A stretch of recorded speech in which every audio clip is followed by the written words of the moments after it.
What's up, everybody? Hi, hello everyone.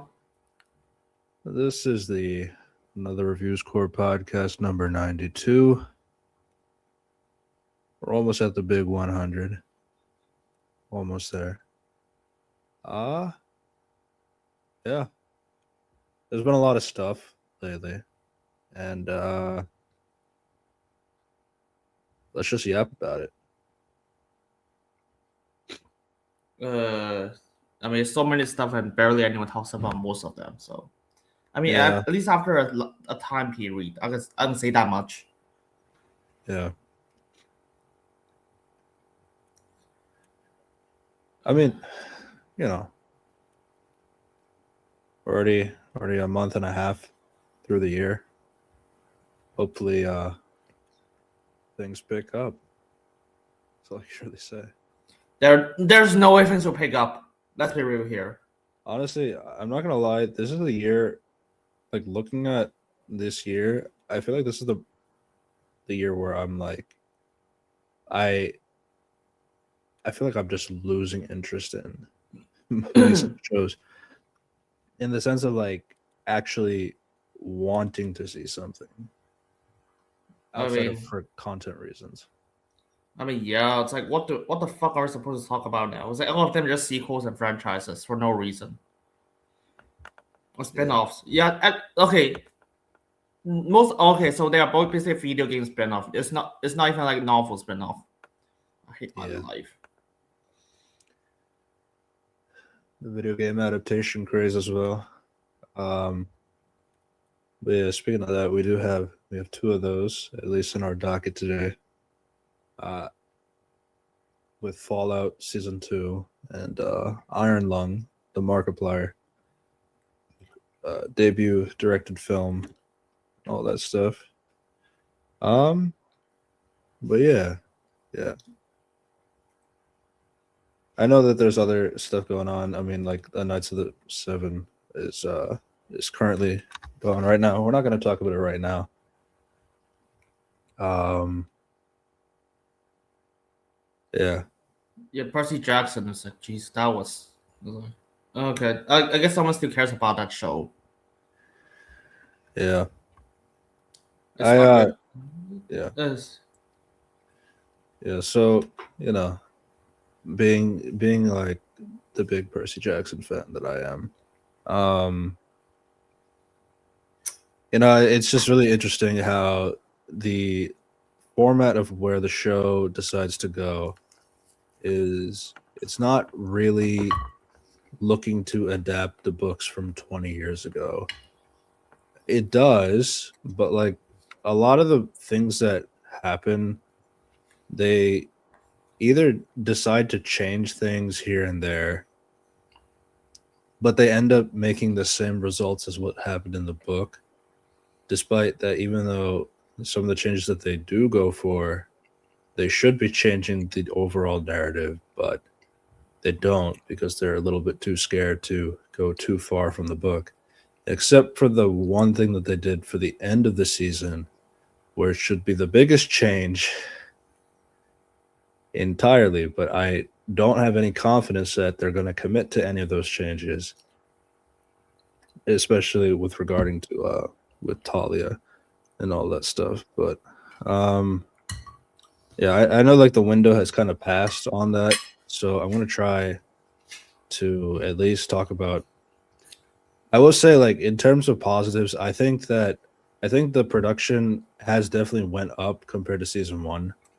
But I still Uh, that was one second. But I still feel like there's just a lot of stuff where you feel like okay. I mean, yeah, I guess there's more people and there's more costumes, and I guess the fact that they have some CGI here and there is definitely a little bit better than season one. But I still feel like there's been a lot of lacking still, even with this. It's like why why is the Sea of Monsters the second book, and for some reason Percy, the son of Poseidon, is like not using his water powers. Like now, I mean, obviously, obviously there's a lot of discourse about the movies and all that stuff with Sea of Monsters, and with the Logan Lerman movies and all that stuff. At the very least, at least he was showing his powers, like especially like this is the book where Percy is in the water a lot, and they barely use it. Either it's used off screen or cut to black. It was so frustrating in episode 5 where they have like Percy like looking. He's like basically aura farming, and it's like, oh my god, he's gonna use his water powers in the cyclone, and then it just cuts to black, and then the next episode he's like off on Cersei's island. I don't know. It's just really annoying when they keep doing this. Maybe in season 1 I can understand with like a limited budget, but like they also have $15 million. So I'm gonna be honest. This looks even worse in season 1. Don't even know what you're on about. Like legit, I watch it on 4K TV, and I could not see a single thing in the night scenes. Oh, okay. Yeah. Oh, what the fuck? And it's like everything is hard in darkness, and the acting is like somehow worse. Yeah, I mean, it's like the only person that's like doing well is like Tyson, but Tyson's like played by like a 36-year-old actor or something like that. Oh no, he's a great actor. I've seen him before. In like what's it called? The hate. It's like I forgot it. Basically, with the actor, basically he's in the Netflix movie. It's like The Half of Us or something. The Half of It. Like he's good in that. Playing alongside with the voice actor of the main character the main actor of Elementals, the Pixar film that no one remembers. Oh right. Yeah, that's the only I've seen him before. It's like no, he's a good actor. That's why. I mean, I'm gonna be honest here. If you watch this show, I don't think you'll able to tell that a lot of people are good actors. Like, I don't think you can tell Courtney B. Vance is a good actor. That when he showed out, I was laughing my ass off. Sorry, which name? Courtney B. Vance. Oh, all right. I thought I would. Yeah. I have to talk about that a little bit later because that is like the biggest change entirely. But like, I mean, just to be a little bit transparent, I mean, obviously, like, rest in peace, Lance Reddick and all that stuff. It is a very big shoes to fill and all that stuff. Especially obviously, the whole discourse about what is Zeus supposed to look like and all this stuff is a little bit different. But I mean, even in season 1 with Lance Reddick, it's like I still didn't like how he's still like a human size and like he should be 10 feet tall and all that stuff. But okay, fine, they didn't do that. But like at least he felt like somebody to be scared of. Like you felt like this is a god that you don't want to fuck around with, and all that stuff. But when it came to the recast, you don't really get that. Like I don't know. I feel like putting him in like a trench coat and a hat kind of made him look kind of goofy. But yeah, he does not even act intimidated. He acts like he's in a comedy. Yeah, that's how it feels like. Yeah, I don't know, and this is like the annoying thing too. It's like in the books, like at least like the first 2 books, like the gods are used very sparingly, but like they're barely like shown in the first 2 books, especially because the idea is like you're supposed to argue it, and this kind of goes back to the whole theming of the books versus the show. Is like the gods are supposed to be like kind of like this entity, obviously, that Luke and Percy are supposed to have these arguments about, no, this is what the gods are like, this is what the gods are like. And Percy, not being for the mythical world, he has to like kind of he's kind of going based off of like, the general, like, I don't want the world to destroy. So I don't want like the Titans to come back to the world and they'll destroy the planet and all this stuff and kill everybody. That would be bad. So at least the gods will like allow, some kind of like peace and at least like allow people to live and all that stuff. So that's kind of like the general consensus. But like when the show keeps bringing in the gods, like they're helping their kids out, they're actually physically present in their lives. That's kind of like defeating the whole point of this whole conflict that Luke is supposed to be having, regarding, like the gods are neglectful. They don't respect the demigod kids. They push us to the side, and everything everything that happens, like it happens, and they don't really care about us. I mean, that's kind of like the whole point of the series, at least the original series. Now, it's kind of hard to like fully encapsulate everything, but basically, one of my biggest issues is that this absolutely feels like something that has a chance, like, let's rewrite or let's redo something from 20 years ago and put it in a TV show format where, obviously, like the biggest conversation is like, oh, if it was made 20 years ago, then you guys will just want, Annabeth to be white and blonde and all this stuff. That's the only problem with the show. No, it's not. I don't care. Like at this point, do I like race swapping? No, but like, what am I gonna do now? She's already cast. It doesn't matter. Here's a problem. You can recast her because she's the worst actress in the entire show. I think she's one of the worst child actor ever by this point. My God. Yeah, and my other thing too is like with Annabeth in particular. I have a problem with all the characters, by the way. So I'm not really picking on Annabeth only. But like with Annabeth in particular, I think one of the things that it's very obvious that a lot of the discourse around her is solely because, well, I mean, obviously the actress has gone through a lot of bad things, and that's a horrible thing to go through as a 12-year-old child and all that stuff. I understand that. And I don't condone any of that. It's just that when my issue with it only comes, like, I feel like a lot of the defenses that the character herself goes through is because their attachment to the actress, like in real life, basically. Because otherwise, like, I see that there are elements of like trying to put the smart girl out there. Fine. But I feel like there's so many elements of Annabeth as an individual is still missing from the character. Like, I don't know what is the obsession of like not including any of like the actual things that she has, like her love for architecture. I mean, they basically shoehorn this entire thing about like, oh, Annabeth and Luke really care about each other, but you barely see it on screen, but they talk about it so much. And that's like so many, like a lot of Annabeth thing is like, they talk about the things about her, but like, you don't really see that. And then for me, I think one of the worst aspects is like, they included like this Thalia scene where Thalia is like with her, and it already bugged me that like, why is like Thalia there, and then like Luke is like the same age, like all the kids are the same age, but then Annabeth they cast like Leah's cousin as like the young Annabeth. They said that they said that I was like I don't know, the guy with the Yamato from Devil May Cry. It's known her for 3 years, and she only knows him for 3 months or some shit. So it's like, I think in Canada at the very least. Yeah. But yeah, one of the biggest differences is I found it really weird that they decided to make the entire thing Annabeth's fault because she's a dumb 7-year-old kid.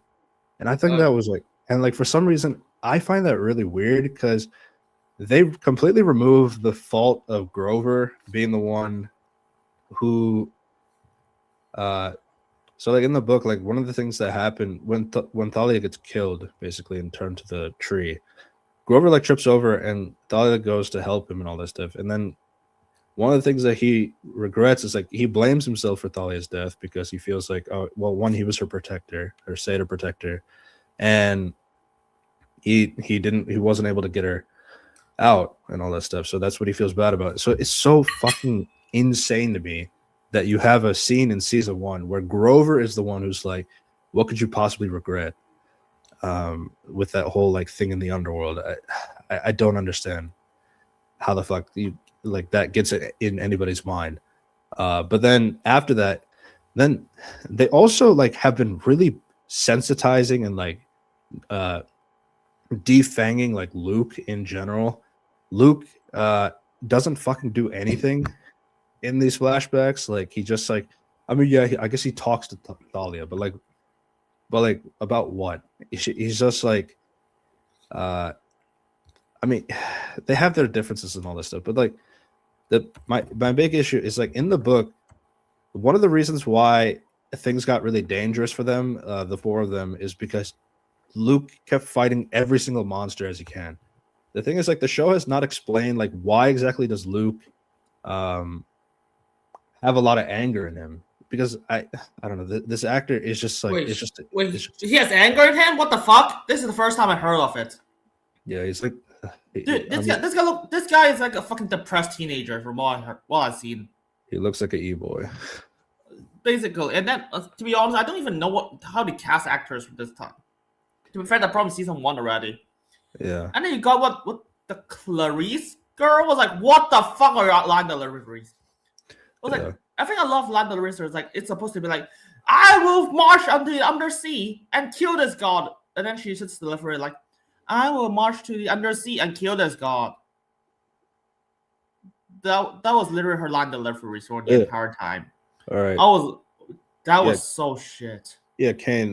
You know, the powers in the actual Sea of Monsters, that makes sense. Like, because yeah, you can't control the water in the Sea of Monsters itself, but like there were other instances in the book where like he actually got to use his powers. Like for example, this whole fight with like Luke versus Percy.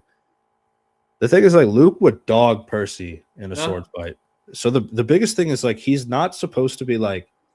So one of the cool things in the book, at least for the first book, at least. Okay, you know what? I'm gonna tell you this one. That shit is not explained in the show. I was legit confused when that happened. Which one? I can tell where is it explained in the fucking movie? You got to be kidding me. Oh, you mean the water? Yeah. Yeah. Oh, okay, I see. That's why I was so confused the entire sequence. I was like, what is happening?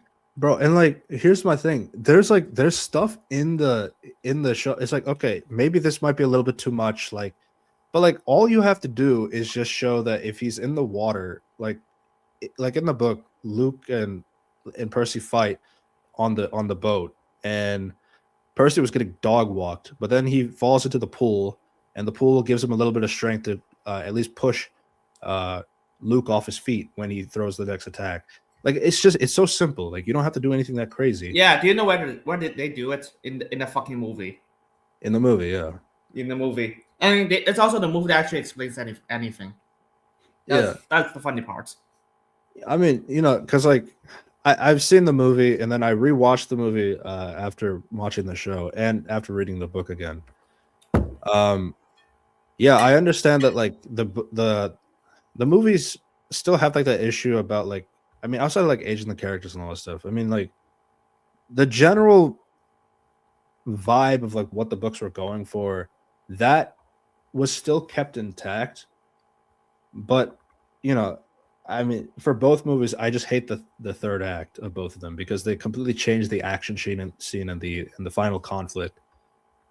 I mean, at least in the case of the second movie, it kind of had the excuse of, well, we weren't given permission of doing more films, so we might as well put Kronos in this movie now. And what I found fucking insane is that how on earth are you actually entertaining that Luke goes to Polyphemus's island and then he steals the fleece and he puts the fleece on Kronos's sarcophagus? Like that is not in the book because Luke actually wants the fleece to go to Camp Half-Blood. Because this is the thing that I really don't like.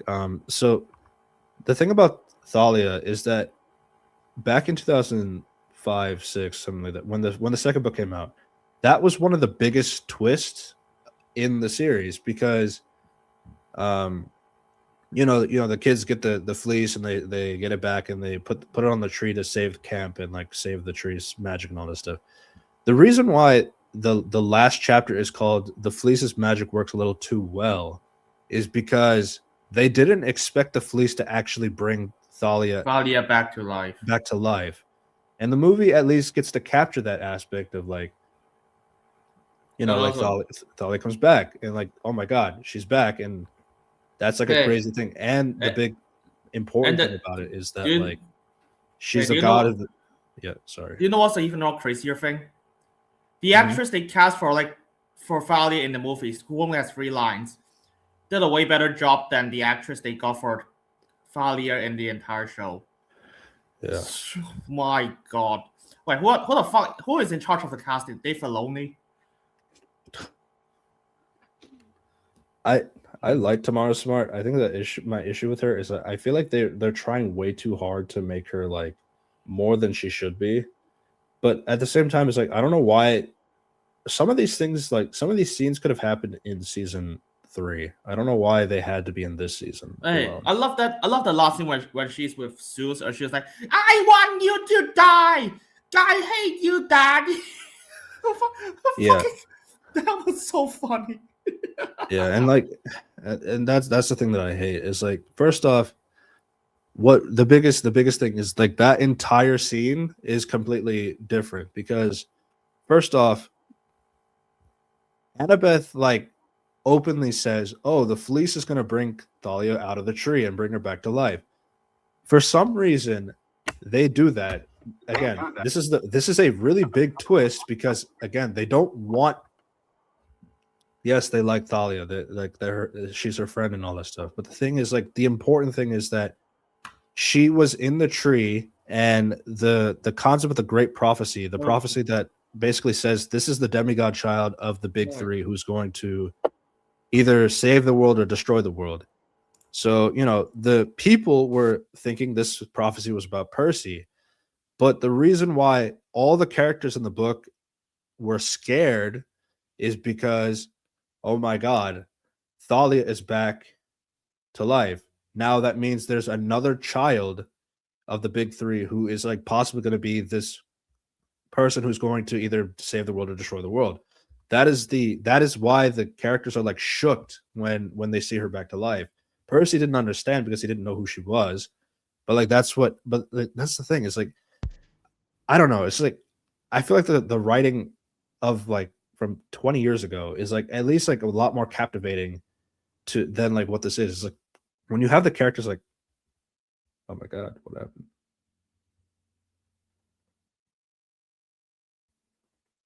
We lost Unity.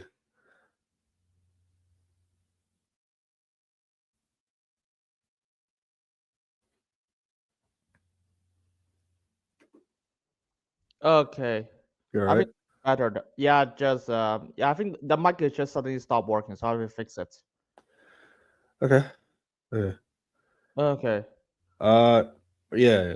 So like basically like what I was saying is that Thalia, um, her so I'm not gonna talk about the sacrifice yet because that's another can of worms. But like basically her death essentially Yeah. is supposed to be like kind of like okay, at least she's out of the picture for the prophecy that okay, this prophecy could be about Okay. Percy. But when she's back to life, the other characters outside of Percy are scared because now it's like, oh my god, there's another child of the big three who could be possibly a factor of the prophecy that could say that either she will save or destroy the world. And the reason why it's even more scary for the characters is because Talia is 15. She's about to turn 16, and that's when she's and 16 is the age of when the demigod child of the big three is either going to save or destroy the world. So that's why the whole third book, Titan's Curse, is practically about like how what are we gonna do? Hopefully Thalia is not gonna destroy the world, all that thing. But that's what makes it so much tension and scary because she's about to turn 16 and we don't know what the fate of the world will be. So that's I don't know. It's just like it's so simple, but for some reason they fuck it up and like change it and like oh like and then you have Annabeth like talking and talking and talking about like oh my god, Thalia's gonna come back. What do you think she's gonna be like? Oh, is she gonna look the same? Is she gonna remember me? It's like, what are you doing? Like this is one of the big surprises in the entire franchise. And that's what I think is the biggest downside of like having a show adapt books from 20 years ago. Yeah, I understand. Thalia has so much content. She has so many books now. She has so many like spin-offs and stuff like that. here and there, a lot of lore.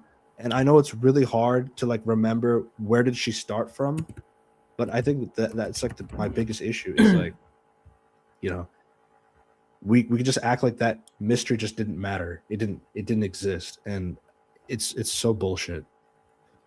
Yeah, I mean, I'm sure they care about the writing as much as they care about the casting. Yeah, and the visuals. Young Jade Wesker. She's I don't know. I think she's trying to yell. The Resident Evil. I don't even know what to say about the show. All I mean, I think too it's better written, but like it looks worse. Yeah. That's my takeaway. I mean, I think the best actor is the guy who plays the pirates. No. Do you remember on Polyphemus' Island, the Cyclops, who? So that guy is the same guy who played the guy in the main Cyclops like movie. No. It's the main tracksuit guy from Hawkeye. Really?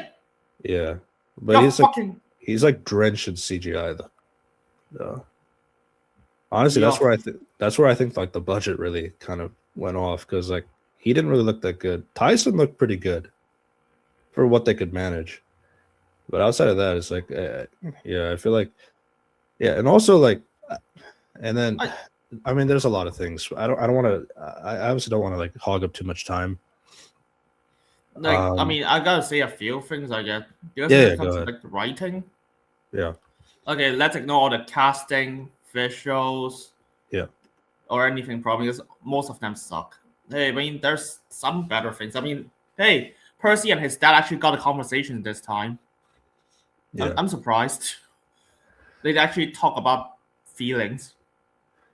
Yeah, and that's just me ignoring that. That's not supposed to happen in the book. But hey, that's actually a conversation though, compared to what the fuck season 1 is.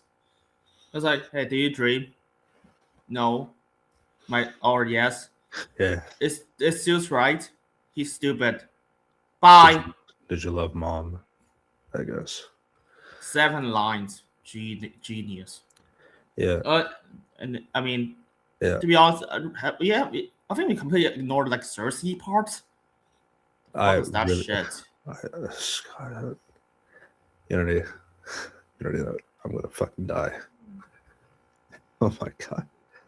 That was Just one thing about the Poseidon thing. So the thing about Poseidon in the book is like Poseidon has only said like really 2 lines to Percy in those 2 books.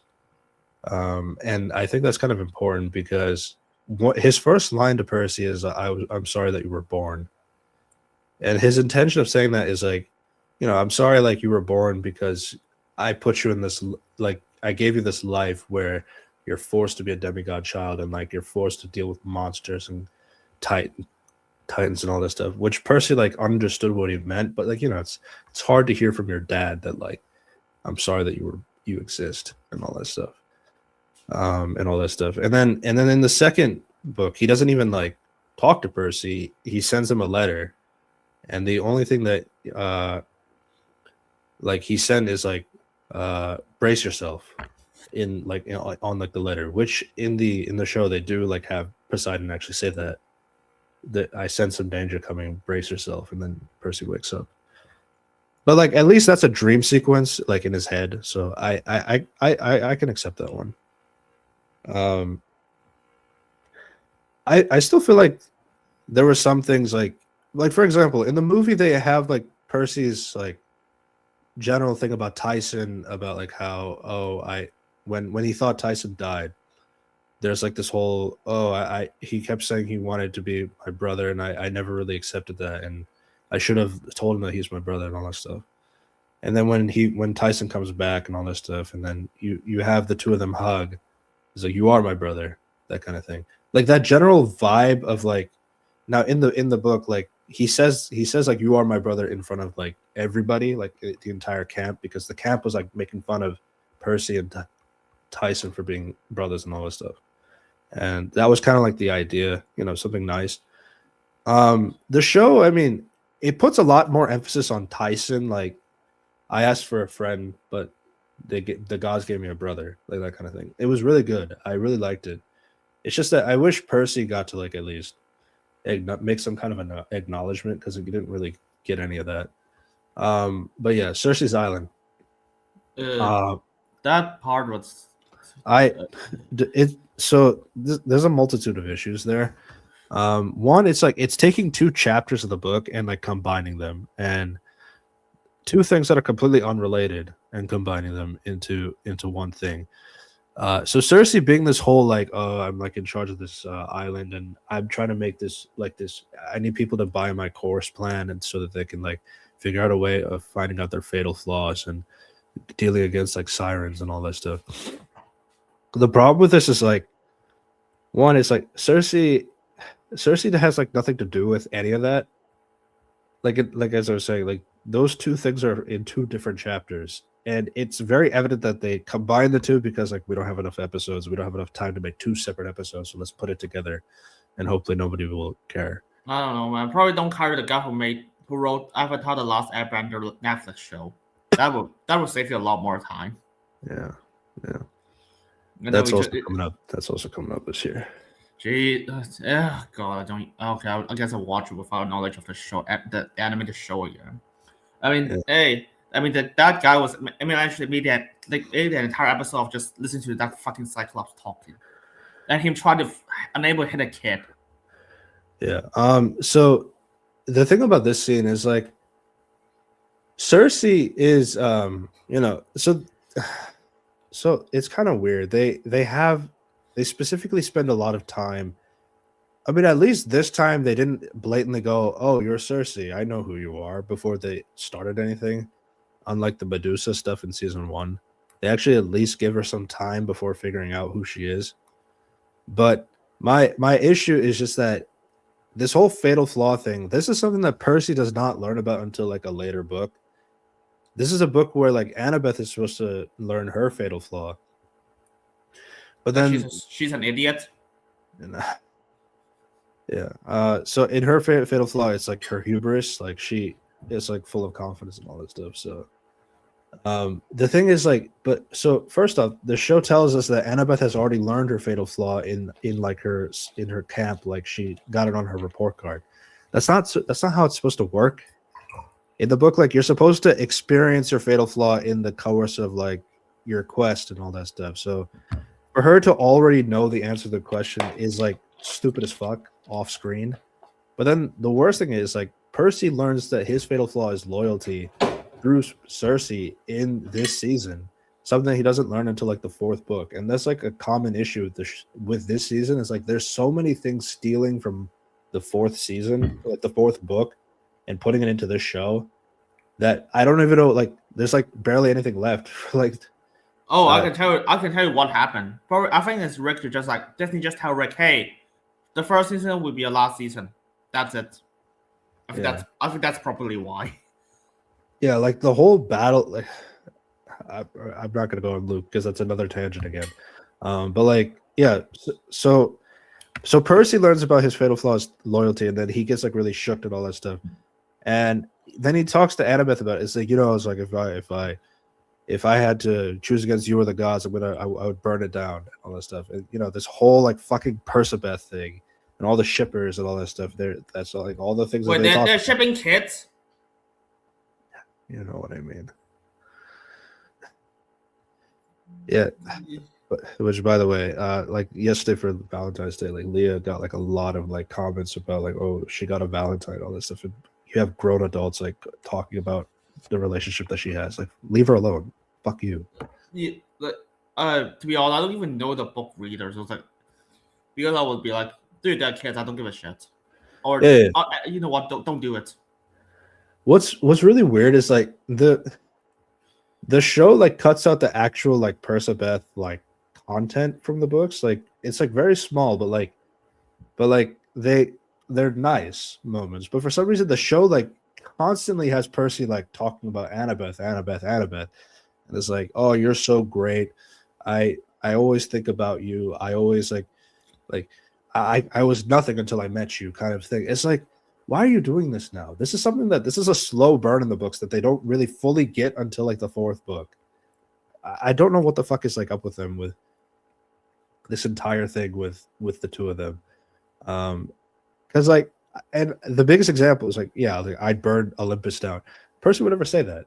Percy would never like talk about like, oh, I burned it down for you. It's like, and this is the other thing too. Walker Scoble, the actor who played Percy, he has said a lot in interviews. Like he really did not like some of the changes that the show was going for because he's a very big book fan and all that stuff. So like he really wanted to be faithful to the book, and like and something that they were saying is like he felt like they had to convince him a lot as like, okay, we're writing it because of this thing and like all this stuff. But he has like expressed a lot of like issues of the writing that he had. But, you know, he's also like 16, so there's only so much he could do. And also the showrunner is the book writer, so basically he's always right. There's no arc. Yeah. Yeah. Also, it's right. But yeah, there's a lot of like Henry Cavill, The Witcher. It's if hard you because, listen to things that he's saying. Yeah. I mean, the thing is, like, if you see Walker Scroby's performance or some, I don't know how to pronounce his name, but it's like, Walker. Walker. It was like he's really bad in the role, and then you look at behind the scenes, it's like, oh, he's actually smiling. Yeah, I mean, like if you look at like, I mean, it's not a very good movie, but like if that movie with Ryan Reynolds where he plays a young Ryan Reynolds, he was really good. Like, The Adams Project. Yeah, he's good. Like, a lot of people were really excited because like, oh, that kid is like full of Percy energy, sassy, quick with the tongue, and like ready to get into action and all that stuff. Like, yeah, that. He's a theater kid. That's why. He's a theater kid, yeah. So it's like he was like, I really like him. I think he's good. I think there's a lot of potential there. But I think one of the biggest issues is like I think the show is like also obsessed with other characters that they don't really want to develop him. And that's really weird given that it's called Percy Jackson. I don't even know what to say because even he was not doing a good job, but he has scenes here and there, but like outside of that. I mean, they want to hear about the Cersei problem. Basically, it's like they spent an entire episode trying to defeat her, and it turns out she just not get defeated at the end. It's like oh, I just took my cream away. Oh, even though Blackbeard literally tried to kill me, and just like, oh, I guess you just resolved it off screen. I was like, oh, so I spent the entire episode just being wasted. Yeah, and then the siren scene is like, oh my god, my Jesus! I mean, the first thing was like, why would you cast Audrey Day as Athena? Gee, like I literally was legit confused when even behind. So like, dude, I was like, she's a singer. What the fuck? Don't get me wrong. Lady Gaga can act, and she's mostly a singer, but she's not Lady Gaga. Yeah. I didn't understand. She looks nothing like Annabeth's mother. If I were to go there, I feel like you should have cast. I feel like you should have cast Freema. I think she's way more prettier and like way more Athena-like. But that's my opinion. But even then, it's like. So one thing I really hated about this is like, because they combine the Cersei scene with the sirens together. They have like Cersei like actually steal the wax from them so both of them cannot like have the wax in their ears, because so the thing is like that's like specifically from the Odyssey where the wax goes in the ears to prevent them from hearing the siren song and also to be tempted by them and all this stuff. Yeah, but the thing is like, so Annabeth like ties Percy to the boat because she feels like she could kill the sirens. And it's like, no. And then she walks and walks and walks. And then she sees like a vision of like, I don't know, like Grover, the actors of Grover, Luke and Percy just saying bullshit to her. And then she stabs them in the gut. It's like, oh my God, girl power and all that stuff. It's like, and then she wakes up and then she sees the sirens in her head, like, oh, like they're not dead. And then she sees like Athena comes and saves her, and then she's about to give Athena a hug, and then it cuts again. So it's like, oh, that's not real. The sirens are gonna kill her. It takes way too long. The sirens should have killed her by this point because she's way too close. Yeah, I mean the thing is like they try to justify the explanation. It's like well, the reason why Percy could not be affected is because it's mostly focused on Annabeth. Yeah, it can Which only by focus on that one person at a time, which is not how it works. okay, ignoring if that's how it works, so isn't the siren fuck if there's 2 person on the ship? Yeah, it's like, what if you had ranged weapons? What if I was like, what if someone throw a grenade on the island? I think they just solved the problem. Just have like one slave, Yeah. one like cannon fodder. It's like, hey, go kill yourself, and then just the other person just like launch a cannon bomb. I think Blackbeard absolutely do that. Yeah. Yeah. I mean, that's kind of the problem too. It's like for sirens, it's like, yeah, their song is like manipulating the person to come and see that. But the other thing too is like the sirens are. So the reason why the sirens are in the book is like specifically because they're going across the Sirens Island, and Annabeth tells Percy, "I want to hear what the sirens sing about, because the idea is like the sirens can at least tell you, can show you something that you feel about yourself that you don't know. It might make you wiser, basically." And Percy's like, okay. So he ties her up on the boat. He ties her up on the boat because she wants to hear the siren song while hearing the song and all that stuff. And Percy puts the wax in his ears, which is like what happens in the Odyssey. And he's sitting there watching Annabeth as like he's deafening the sound of the song in his ears. And the second like the music starts playing, Annabeth is like crying and like fidgeting around and like yelling at Percy, "You're a bad friend. Why aren't you letting me free?" and all this stuff, because she's being affected by the song. And Percy gets a little bit like, it's like, it's hard to see your friend crying, so he turns away just a second, and then he turns back and sees that Annabeth cut herself loose because he forgot to take the knife off. So then the scary thing is like Annabeth starts swimming towards the sirens. She's like, it's like scary because she's swimming to her death basically. And Percy goes after her, jumps into the water, and like he goes like he uses like his powers to like swim as fast as he can to go and catch her. And by the time he catches up to her, he's like they're very close to the sirens.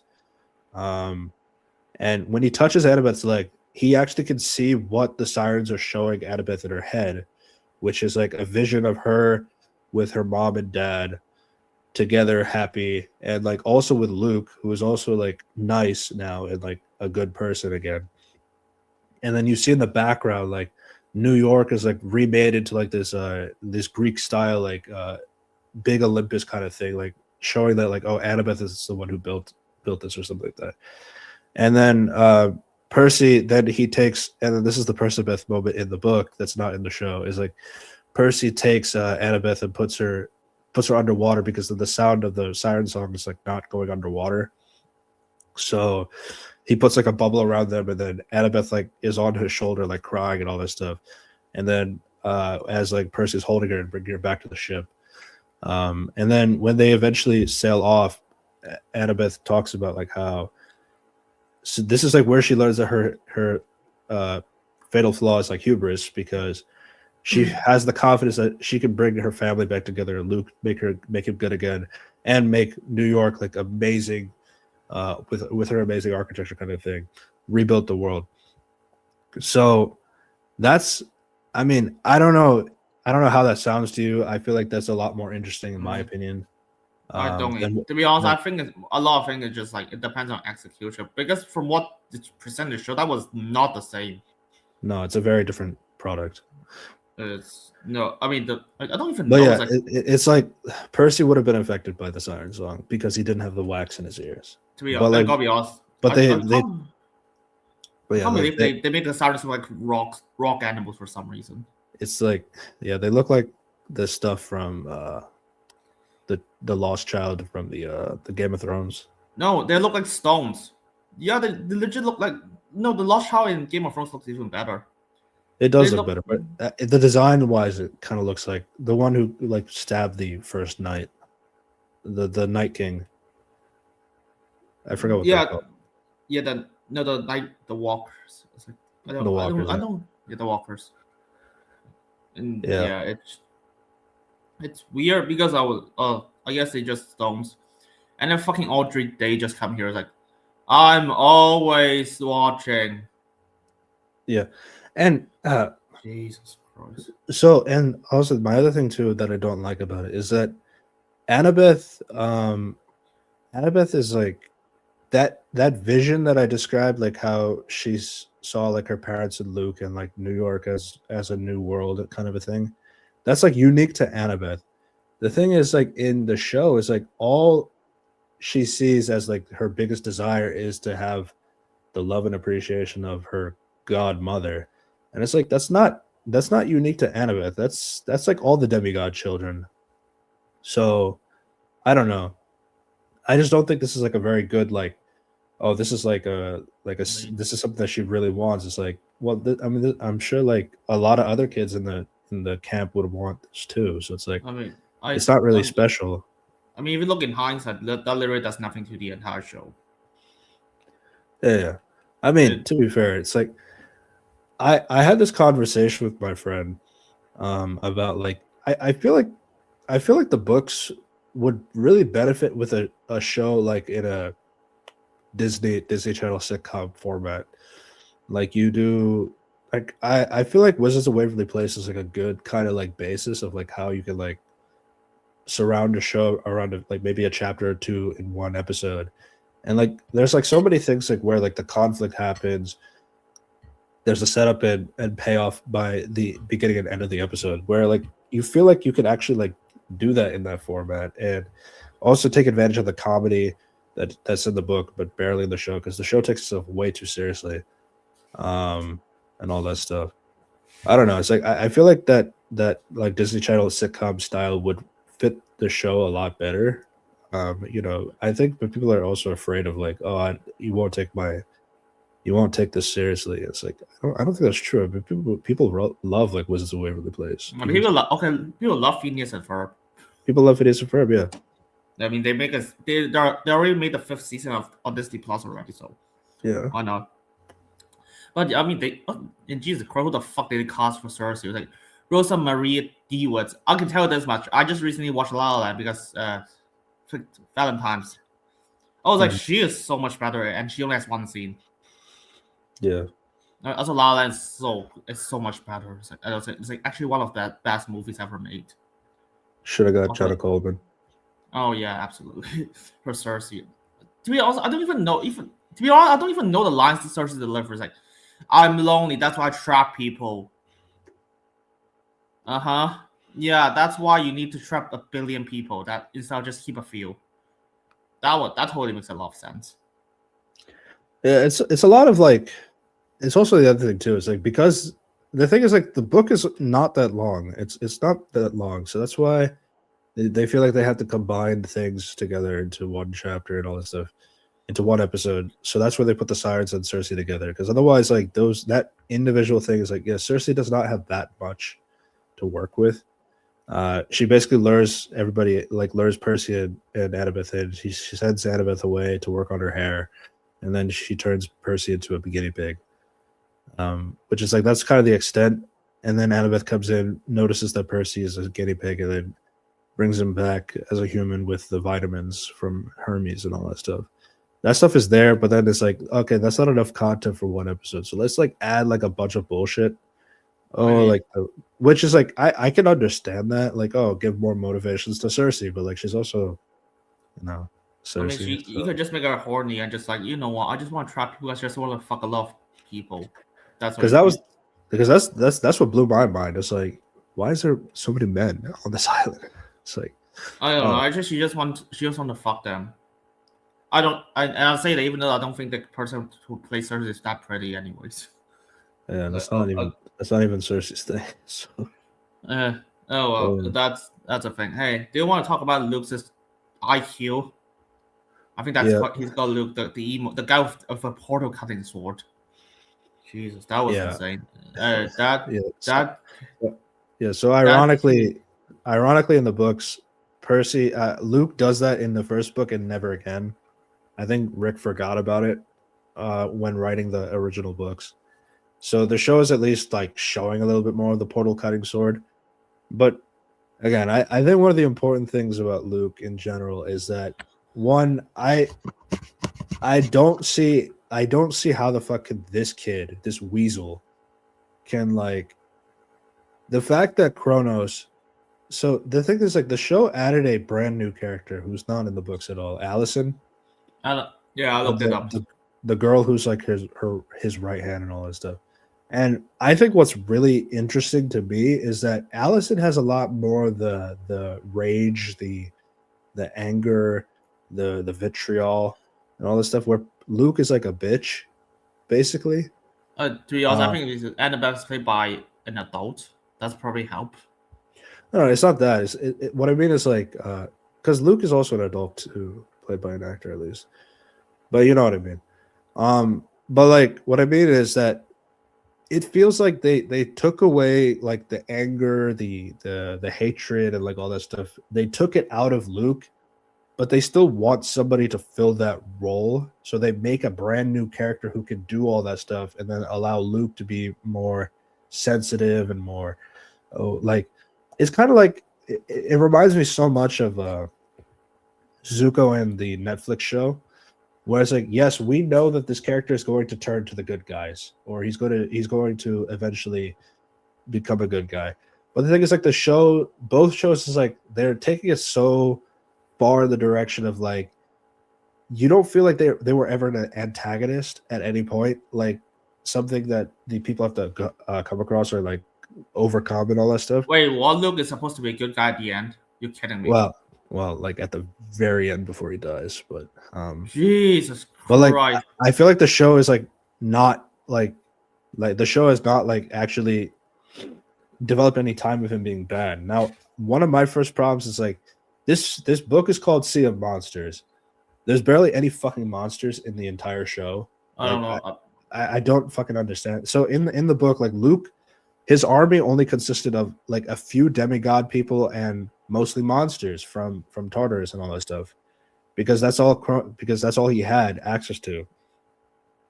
But in the show, he's able to have enough demigod children to go to the camp and fight Camp Half-Blood with demigod people. And then the only monsters that they have in the show is like these giants, but the giants are like played by 7-foot actors, which is like easy to do. I mean, why can't they just have the bow from the movie, the golden fire-breathing bow? That looks awesome. Like that bear. That sequence is cool. What are you on about?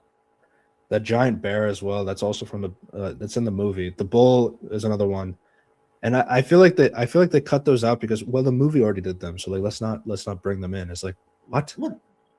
Dude, they also have the sequence when they're inside the belly of a monster. It's like, that's cool. Yeah, exactly. Like what? And they have zombies, and they actually act like zombies.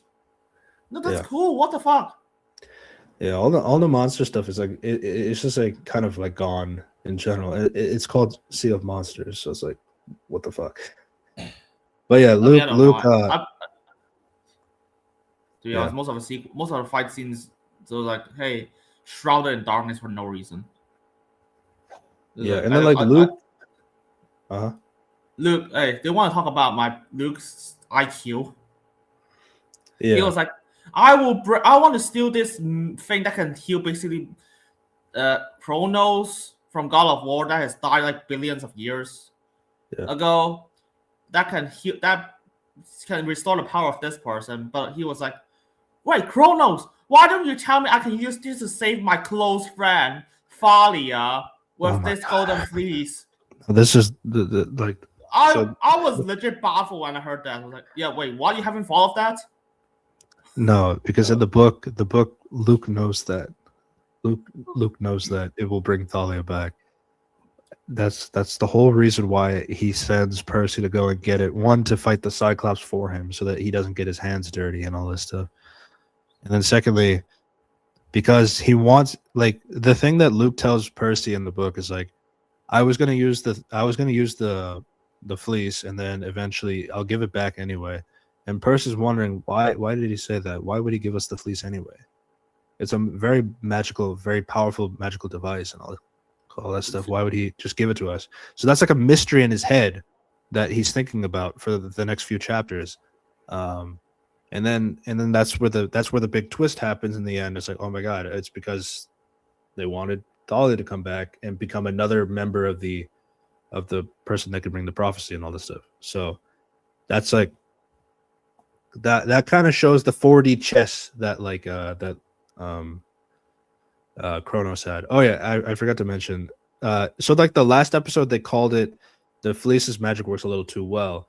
But the problem is like the show constantly has like the character side. Oh, Thalia's gonna come back. Thalia's gonna come back. Thalia's gonna come back. So that defeats the entire purpose of the title of the chapter. When you call the last episode, the magic works a little too well. No, it works exactly like you said it would, because you kept saying it would work that way. It worked exactly the way that you said. To be fair, she has a law. She can shoot lightning, which is more power than any kids in the camp. I can tell that. Well, yeah, she's the daughter of Zeus. It makes sense. But yeah, but like that's what I'm saying. It's like the thing is like the episode titles are based off of chapters in the actual book. I understand that it's cute and all this stuff, nice references, but the problem is like they do so many changes in these episodes where like the title does not really fucking make any sense to keep anymore, because you do like all this stuff, and like that's like one of the biggest examples. But yeah, my thing about Luke is really soft, sensitive, and all this stuff, and it's really annoying because this is the book where he's like absolutely fucking insane. At least he's supposed to be. I think the movie Luke at least does a better job at like feeling like this guy's a leader. Feels like he's also an idiot in the film. No, I got that, but like he feels like a leader at least. Like he feels like somebody who can like put a square up against like Percy and like fight him, or like he literally jumps into the water on like the wave to chase after Percy. Like he had some balls on him, and all that stuff. Even though like he's not going to do anything in the water with Percy, but like at least he felt like he was in like a threat in some capacity. I mean, he has a golden bow, so that's a way better than that. Jesus Christ, just get a golden bow. Yeah, like a shoot fire. Yeah, and then this whole thing is like Kronos is like oh, why is like where he's like yelling at the thing is like, why did you tell me that this would bring Thalia back? He knows it will bring Thalia back. Like that was the whole point of the fucking thing in the book.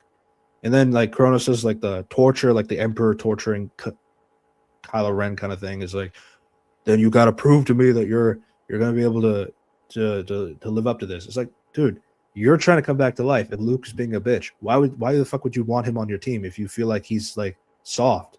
What are you doing? Like it's just like it's just so really it's really dumb and all this stuff. What else? I mean, they added more stuff with Clarice, and it's not really like crazy things. It's like, oh no, okay, you need to talk. Hey, actually, all of them are crazy. You just don't know why. So basically, Clarice is always right, and the show thinks that she's wrong, and she's also a really inconsistent character. That's why. Well, I was legit. Oh no, Clarice is actually the smartest person in the end whenever they're around, and that was insane, and everyone just shut her down. Yeah. My biggest thing is like my biggest example is like Percy talks about like, oh, this is your quest and all that stuff, which is that is what happened. But the thing is like he when there's the opportunity of the where Annabeth is like bleeding out and she's about to die, and Luke is there. Again, Luke is not there in the book. But basically Percy talks to Clarice about like how we need to give the fleece to Luke so that he can heal Annabeth.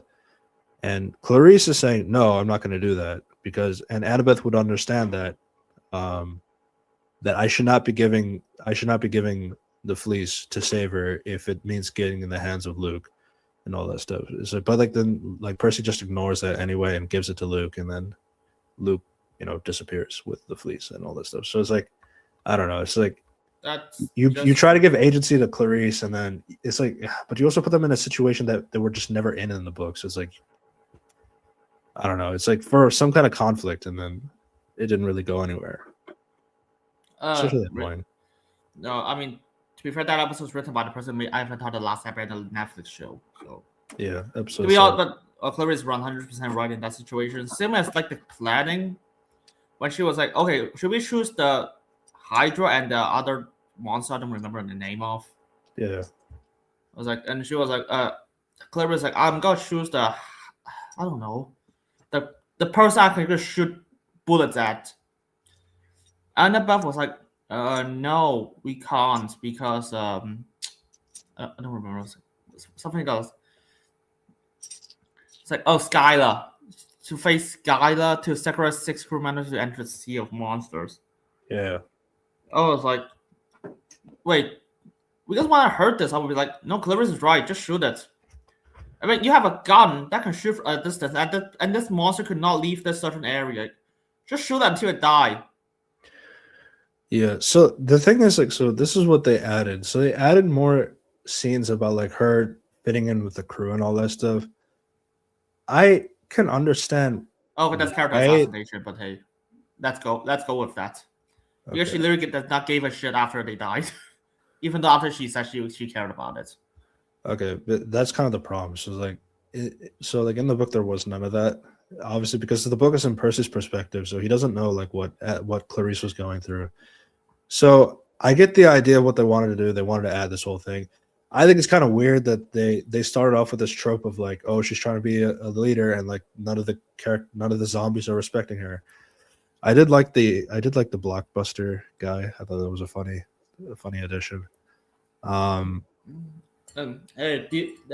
like what I'm trying to get at is like, so they do this whole thing is like, oh, she has to prove herself and all that stuff. But like it's kind of weird because like she's the daughter of Ares, so it's like they would respect her. So because she's the daughter of Ares. So I don't know. So but okay, they don't respect her and they need to get her respect.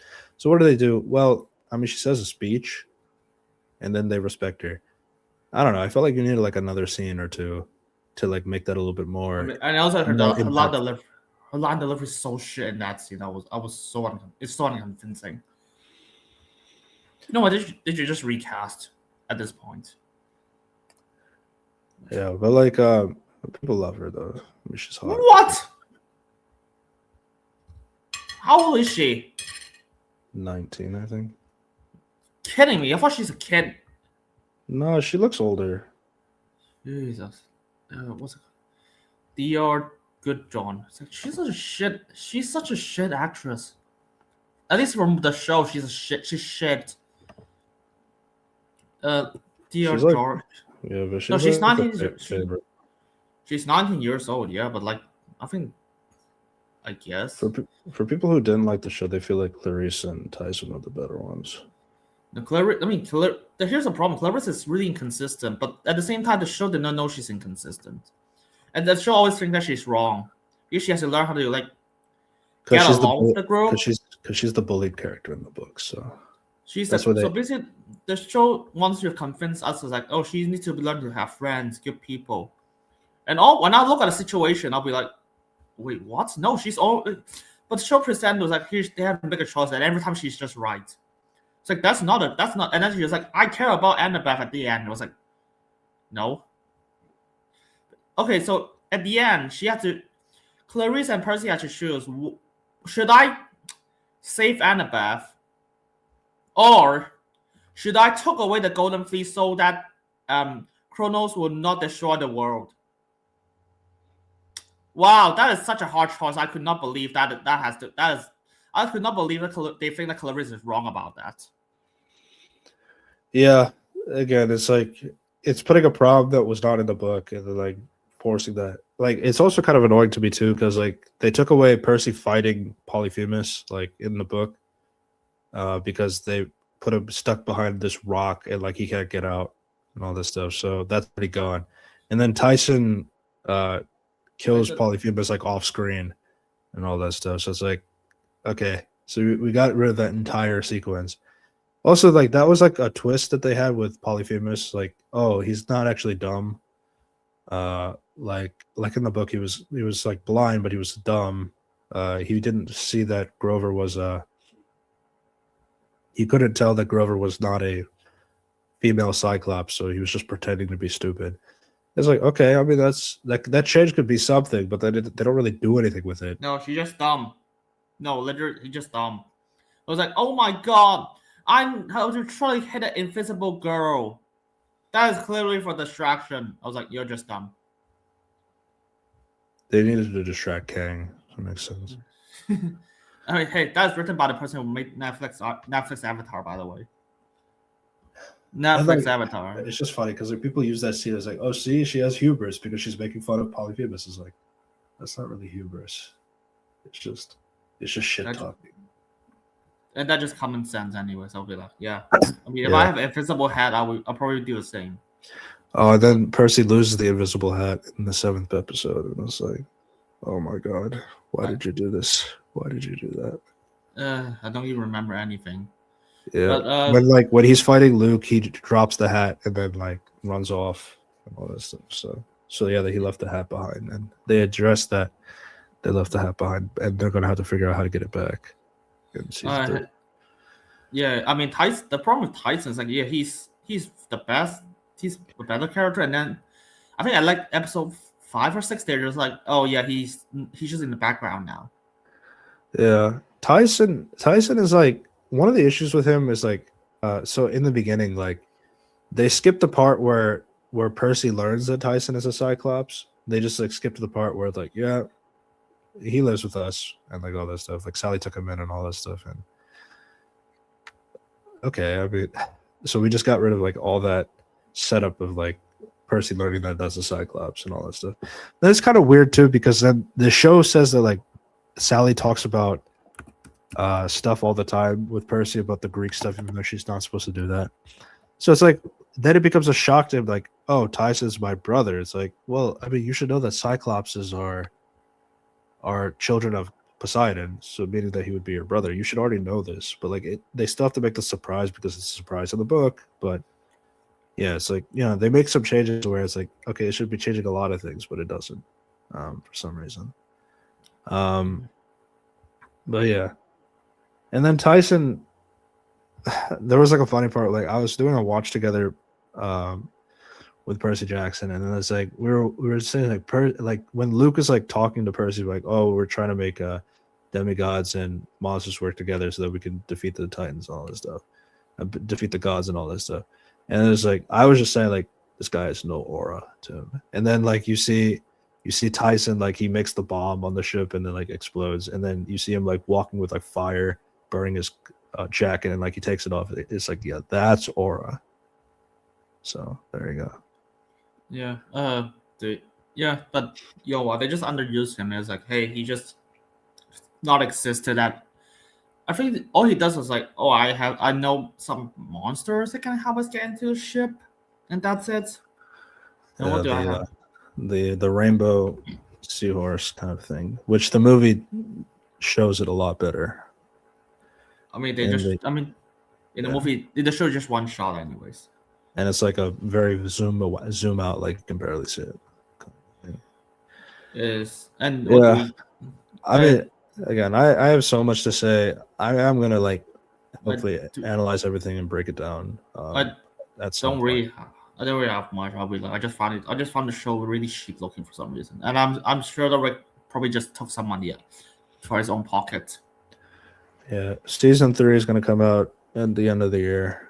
Hey, maybe we got more 100 Days of Athena. That was shit. Yeah. Hey, they also called Kate McKenna for Aphrodite. Was that? Yeah, sure, whatever. She's not Aphrodite material in my opinion. I mean, she's not even that good of an actress in my opinion. So that's stupid. Also, and the other, I mean, to be honest, but if you look at the casting of this show, really adult side, they're mostly shit. Who the fuck plays like Percy's mom? She's so shit in the role. I can only really tolerate Ares because Ares actually looks like has a build of a god. That's about it. I mean, the only thing is like Poseidon. The only one I can tolerate is Poseidon. Like, yeah, he sounds like he can act, but that's it. I don't even know the actresses who plays like the guy who can't eat and the guy who can't drink. Oh, right. Forgot about that.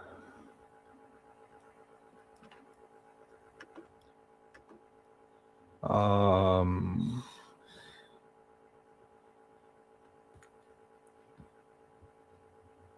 Yeah, they also. I would like. I don't even understand the characterization of them. Travis Oh. Woloshin. But yeah, I mean, one thing I noticed with that is like I feel like the movie at least had a bit more with at least like kind of covering I mean we did talk about like wanting to talk about Rick's Yeah, email. Rick's email. Let's briefly go over it because we could not go over every single sentence at this point. Yeah, he's an idiot. That's all you need to know. Yeah, I mean, so the only thing I can really say is that email that came out in 2018. This was like either shortly after the reveal was that announced. the show was announced. But like, so the idea of that is that at the time of the email, I don't think it's an unreasonable thing to really have, given that like. So his reaction only came from the first draft that he received about the book, about the adaptation of The Lightning Thief.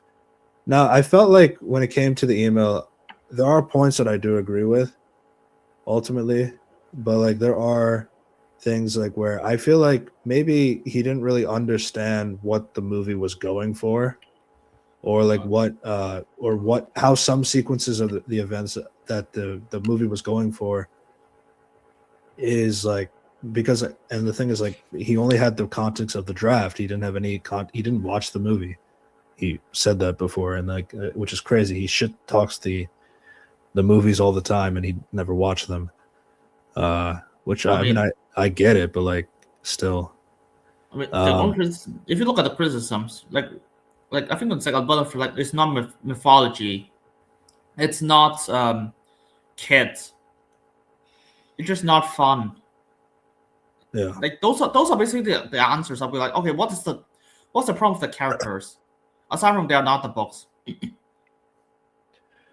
Well, I mean, Annabeth sucked. I think we can both agree on that. No, she sucked, but like his reasoning sucked. That's the problem. Okay, well, I mean, I know like that's gonna go in like a massive tangent. I mean, like for me, I do agree. Ultimately, the characters do need to be kids. Like I don't really fucking care. In terms of like, oh, like make them older and all that stuff. Like no, I mean, if I were given the chance of making the show, I would absolutely cast 12-year-olds to play the characters. I would do that every time if I was given the chance. Now, obviously, that's something you can't control. The studio wanted to have older actors and all that stuff. That's their choice. They decided to do that. I mean, you're gonna have to live with it at the end of the day. If I were given the choice, no, I would not cast like older kids. By the way, if you can't find the letter from in Rick's email page, he just took it down. He took it down because a lot of people have shit talked him. But here's the thing. That email comes out in 2018, but that email was back in like 2009, 2010, around the time when the first movie was being written. So using that context is like, I think he's using it as a point to show, see, I mean, like, I get what I understand like these issues. Like, look at my email where I'm shit talking the Fox company and all that stuff and all that stuff. And then it's like, again, but like my biggest example is like the pearls, like his analysis on the pearls. Like he feels like it's like another quest that's not in the book. It's not based on anything in Greek myths, which at the time, yeah, that's true. But I think his issue is like what he didn't really factor in is like the movie's making a reasoning as to why they're reaching these like locations, like Medusa, the Hydra, and then the Lotus Casino. Like it gives like some kind of plot narrative reason as to why they're going there. They need to find the pearl so they can bring it to the underworld and all that stuff. So it makes sense from that standpoint. So I just think from the first draft, I don't think he understood like what was the point of like the pearls.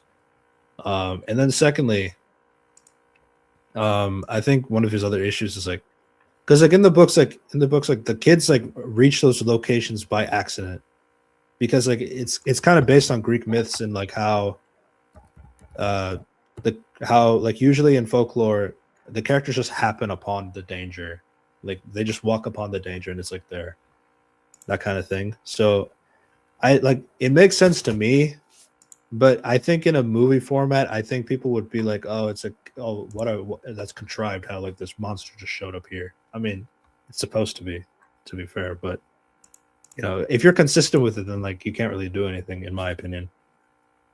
Yeah, But I yeah, need to find the email. Yeah, I need to find the emails again because nowadays it's so, you're I only don't even know why you're it's only so gonna get it from Reddit. Yeah, that's why I was like, what the fuck? Where are the emails? It's like I looked it up. Even now, I have a hard time finding it. Here are some pieces of what the fuck is the stupid. I wish someone should have saved the email, Brent.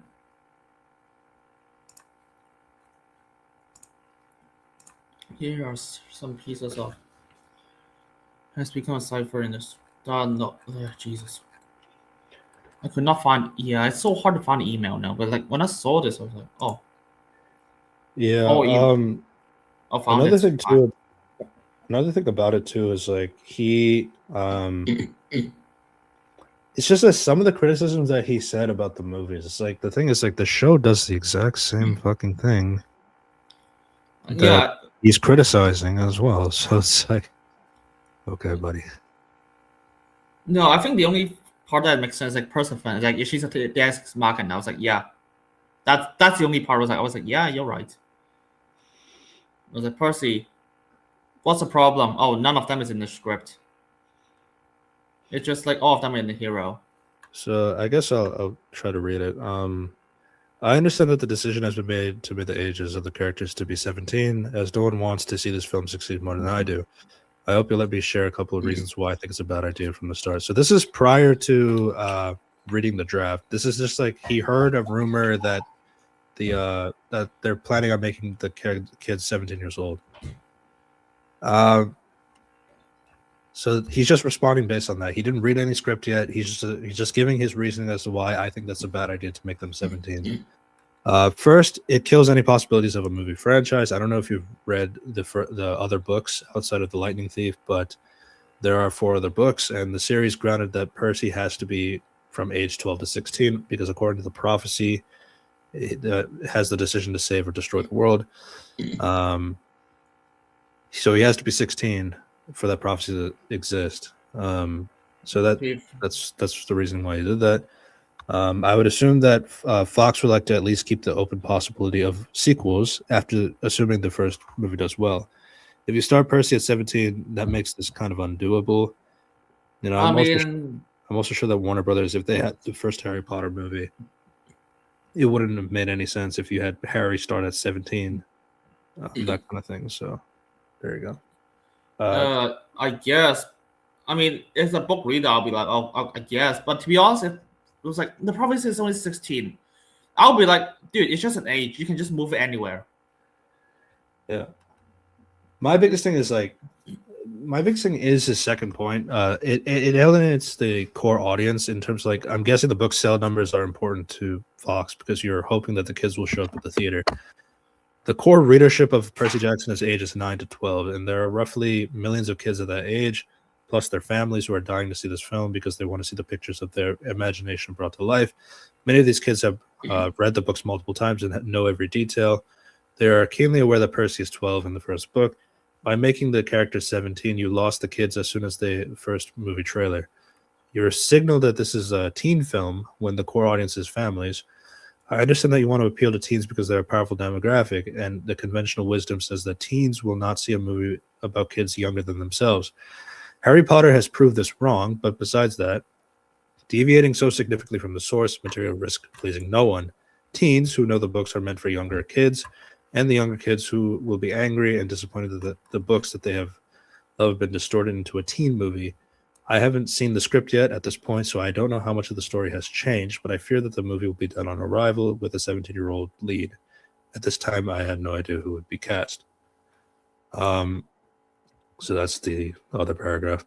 For me, I still do agree with that because ultimately, the imagination is a very powerful thing.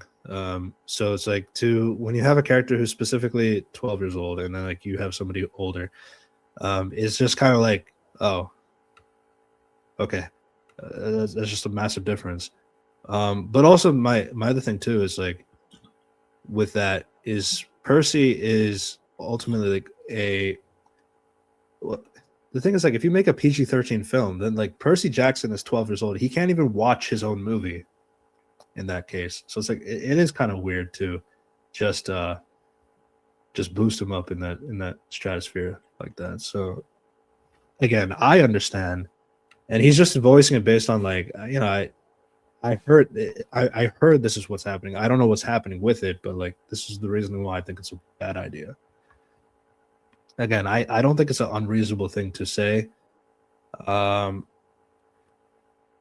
Okay, but like this is like that was his piece. Now this is like this next email. This is the one that's like actually giving the criticisms after actually seeing the script for the first time. Okay, let's talk about this. Is the first draft, right? This is just the first draft. Okay, so, if anyone read the first draft and you gave this comment, I would just think it's normal. Legit, a first draft of a screenplay, if you receive criticisms of this many parts, I would legit think it's normal because there's very rarely you got nail a first draft and you just have to improve it. I will try to improve upon it like in further drafts. Yeah. So if you think about it, it's like if he's criticizing the final draft, I'll be like, oh, I guess. If you're talking about this as a first draft, I'll be like, oh, okay, that's just normal. Yeah, I mean, and there's plenty of things to criticize the final draft as well. I mean, it's not a great film. It's like, but it does its job or what it's trying to do at the end of the day. But like again, this is the context of like he only read the first draft. He didn't read the final draft or anything like that. So thank you for letting me look at the script. It is very important to me that the movie does well. I also take my role seriously as an advocate for fans of the books who have been pleading for me for 4 years. Please don't let them change the story. In my view, the two go together. When I look at children's books that have been made into the movies over the past few years, I see a direct correlation between how faithful an adaptation is and how well it does at the box office. What children's book is he referring to? Harry Potter. And? I think Hunger Games. Was that in 2009? That's a children's book? It's supposed to be, but... Wow, that's some children's book that's about you have to kill 23 people. 2008, yeah. Is it Narnia? Is Narnia made yet? Narnia was at the time, yeah. I think his legit only point is just Narnia and Harry Potter. Most likely. Yeah, so that was stupid. I mean, hey, what can you do about it? I'm not sure if the movie industry sees this connection as they keep making the same mistakes over and over again, but it's clear to me that it's clear to me and the young readers who I talk to every day. There are things I like about this adaptation. The beginning works well. The opening scene does a good job in getting to the story quickly and setting up the characters. The first part of the story has been made more economical, but it's still more or less faithful to the spirit of the book. The scene with the Minotaur is nicely crafted. I like the Minotaur appearing out of the field of cows. The gate with the word that rearranges as Camp Half-Blood is a nice touch. Annabeth's first appearance was good. I like how she was made more of a physical challenge, rival for Percy. What? That sequence is good. That's the first I've heard of it. Even I was like, basically she just showed them as... I've never heard this before either, because like that's one of the things people hate is like because they took out Clarice in the first movie, so they gave Clarice's attributes to Annabeth, and that was like a really weird decision. Like I'm even ignoring that. I'll be like, the first thing she said was like, I'm daughter of like Athena, blah blah blah blah blah. I was like, my god, that is so on the nose. I get Percy to know that, but it's like she did not even announce it. She has no reason to announce any of this. Yeah. The scene in Las Vegas is mostly good. I have a few suggestions on that, but they're easy changes. I like the entrance of the underworld being under the Hollywood sign. That was nice. The way Gabe is petrified at the end makes sense. And the idea of the hero toting Medusa's head across the country makes me chuckle. So, he had some positives to say about the script that he read at the time. He doesn't say that anymore. But this is March 2009, before the movie came out. Having said that, here's the bad news. The script as a whole is terrible. And I don't mean simply that it deviates from the books, though certainly it does that to the point of being almost unrecognizable as the same story. I disagree with that, but I'll keep going. Fans of the books will be angry and disappointed. They will leave the theater in droves and generate horrible word of mouth. That is an absolute given if the script goes forward as it stands now. But the bigger problem is that even if you pretend the book doesn't exist, the script doesn't work as a story in its own right. I mean, it's a pretty big claim. It's a big claim in general. Having said that, I mean, he's not wrong in hindsight. Like The with the thing is, money like- part, like but word here's of the thing, mouth. so, the word of mouth thing did happen because that's why the movies did not continue. Because the author doesn't like it, so it's like, why would anybody like it? So Oh, to be fair, Stephen King does not like The Shining. that is true. I mean, obviously, this is not comparable to Shining, but like just to say it, Okay, The- no, damn it. The Raw Die hates all his film adaptations, including Charlie and the Chocolate Factory.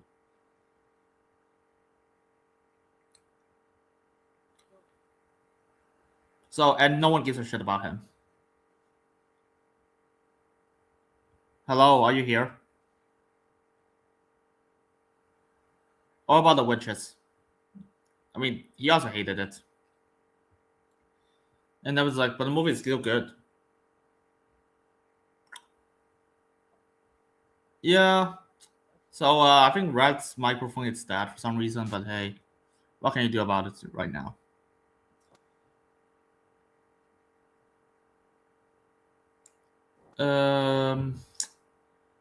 So how's life, guys? Oh, great. hello. So Go for it. yeah. Hello. Yeah, my Yeah, it's mic working now. stopped working. My mic, the lights are still on. I don't know. Yeah, I went to my headset. Yeah. Yeah. So I do get that. I don't think the book like deviated so much, at least in the first half of the film. I don't think it deviated too much to the point where it's like unrecognizable. I think it still had like the elements of the story still present, at least like. But he said he liked the opening sequence.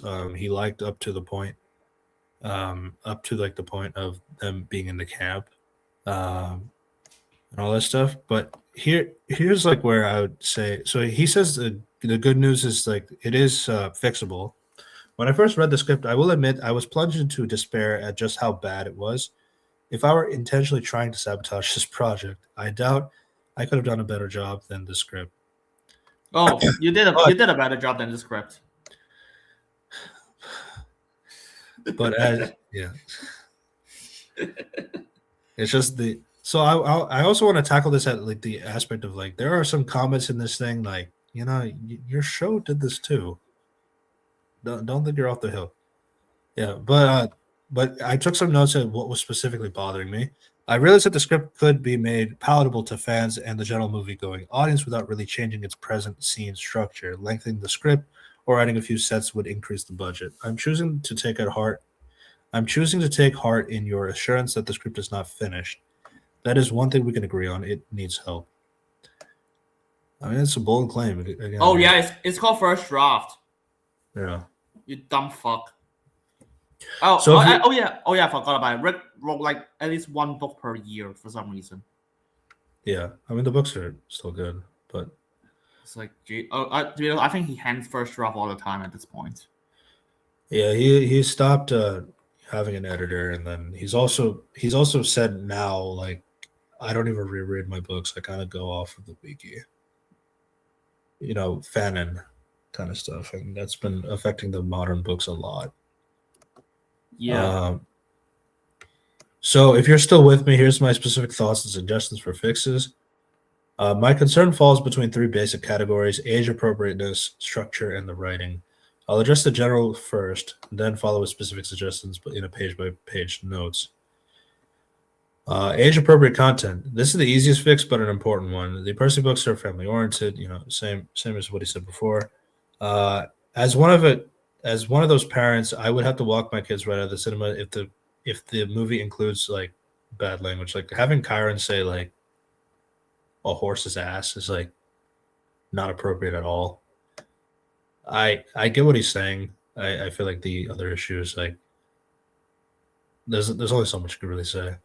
I don't mind being a little subversive and pushing boundaries, but there's nothing radical, fresh, or interesting about biatch or ass or shit.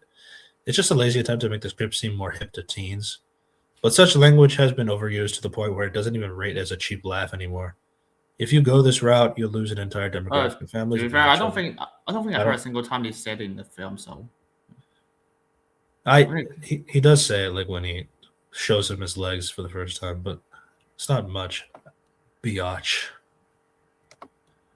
Dude, biatch is so common. It's like I heard that all the time, even like Heather's the musical. Yeah, I mean it's just more like I also get the idea. It's like some people they just add it in because like, oh, it's a teen movie, so like let's add some bad words. I get that. Like sometimes like it's unnecessary. I don't know if the film like spams it though. That's kind of my other thing. Crude language. I mean, yeah, it could be unnecessary. I don't remember the film like spamming it so much. I mean, no, there's a few words that's like, hey, I mean, Medusa's like daddy, and then some hot girls just like say some like horny words, but they did that in Star Wars already, so I don't give a shit, and no one has problems with it. So I'm talking with the 4th and 5th graders all the time about the upcoming movie, and there's just some stuff like here, like sexing up a children's story. It's kind of weird.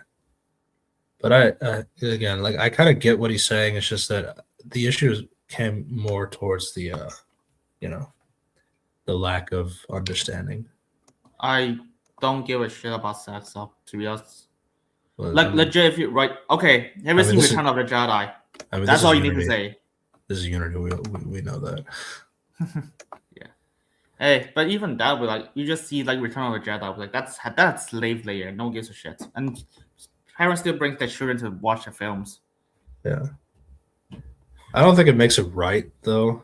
To be fair, like if we look at it in today's hindsight, but today, well, I do not give a shit about what people nowadays think about me. I think about like people in general that they're stupid anyways.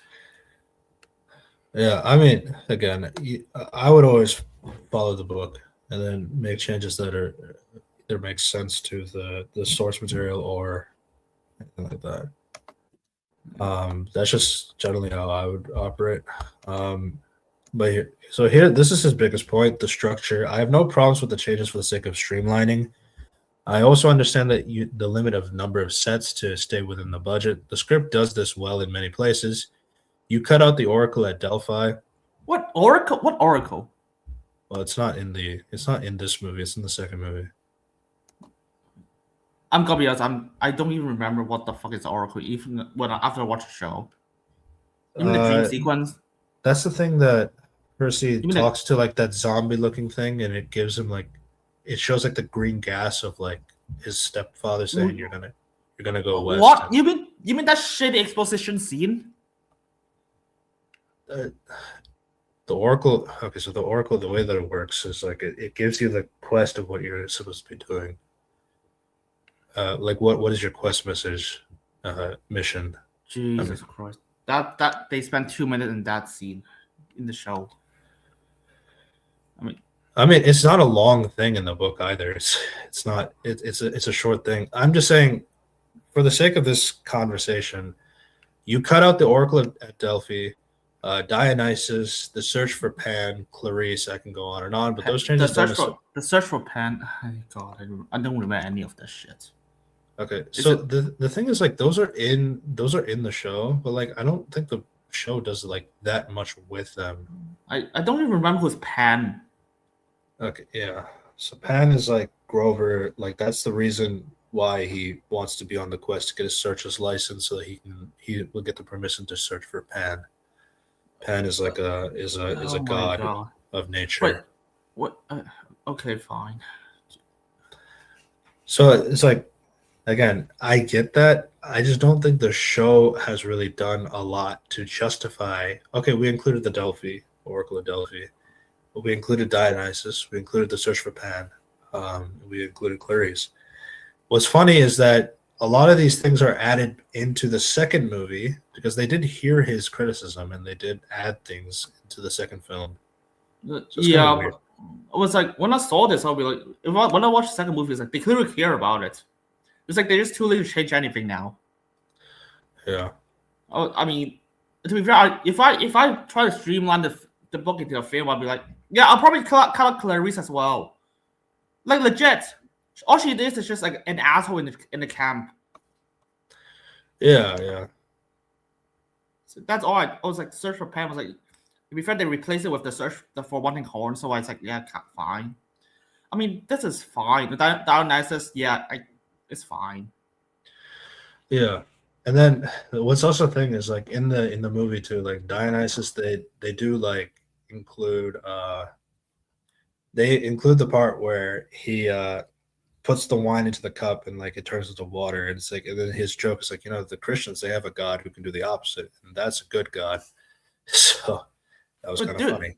That is way better introduction than Dionysus in the show. All she said is like, I can't drink, I'm sad. Yeah. He's goofy as hell. Yeah. But like, yeah. Again, I thought the second movie does a good job at least introducing, Clarice is like the person that Percy has a rivalry with. Dionysus has a punishment from Zeus where he cannot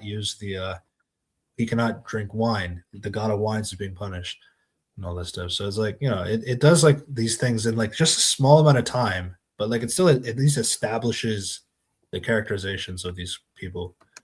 So yeah, I mean, it's just that the show doesn't really do too much either. So then his main thing is like, I'm not so understanding of adding scenes and plot lines that are completely foreign to the book and make the story read like an illogical hatchet job. The most prominent example is Persephone's pearls, a truly bad plot device. In the original, Percy must go across the country because he cannot fly, as Zeus would zap him out of the sky. He's got a timer, the summer solstice. He's got a double motivation, find his mother, and find Hades, who supposedly has the lightning bolt. He's got a goal, Los Angeles. This gives him plenty of reasons to go to the underworld without tagging in some superficial quest for pearls that don't have any basis in Greek mythology. This is the point where the script takes a hard turn left into the weird. The story ceases to be the lightning thief and fans becomes squirming in their seats, demanding a refund. Okay. So basically, the entire paragraph's problem is like it's not based on Greek mythology. That's all his problem. Which I could accept that, because like in the books, like they do have some basis in following Greek myths, and like the characters are just doing the actions that the Greek myths have. I can understand that. The problem is that in the show, they include this entire scene with like in the underworld of Annabeth getting her foot caught in like a root because she has regret. That is not in Greek mythology at all. That is not a thing in Greek mythology with the underworld and like how that happened. And even then, Annabeth being the only one who has regrets, and Percy, in that episode, Percy is literally thinking about his mother and the regrets he had treating her growing up. So it's like that entire episode is showing Percy's regrets, and they have the fucking balls to tell me that like, oh, Percy has no regrets. What the fuck are you talking about? And then Grover has no regrets too. Fuck that guy. But I'm saying like again, that's a scene, like that entire scene is not in Greek myths. So it's like, to have this entire argument, like they're searching the pearls, that's not in Greek myths. I'm gonna be honest here. Even if I don't care about Greek, like if I was writing the script and my comment is not Greek mythology enough, I'll literally just throw that criticism away, because that's your problem. That's not the script's problem. I mean, it could still be a problem. I mean, it's a problem. That's your problem. It's not the story's problem. I'll tell you this much. I read scripts all the time. People give me criticisms. I know when to dismiss some certain criticisms.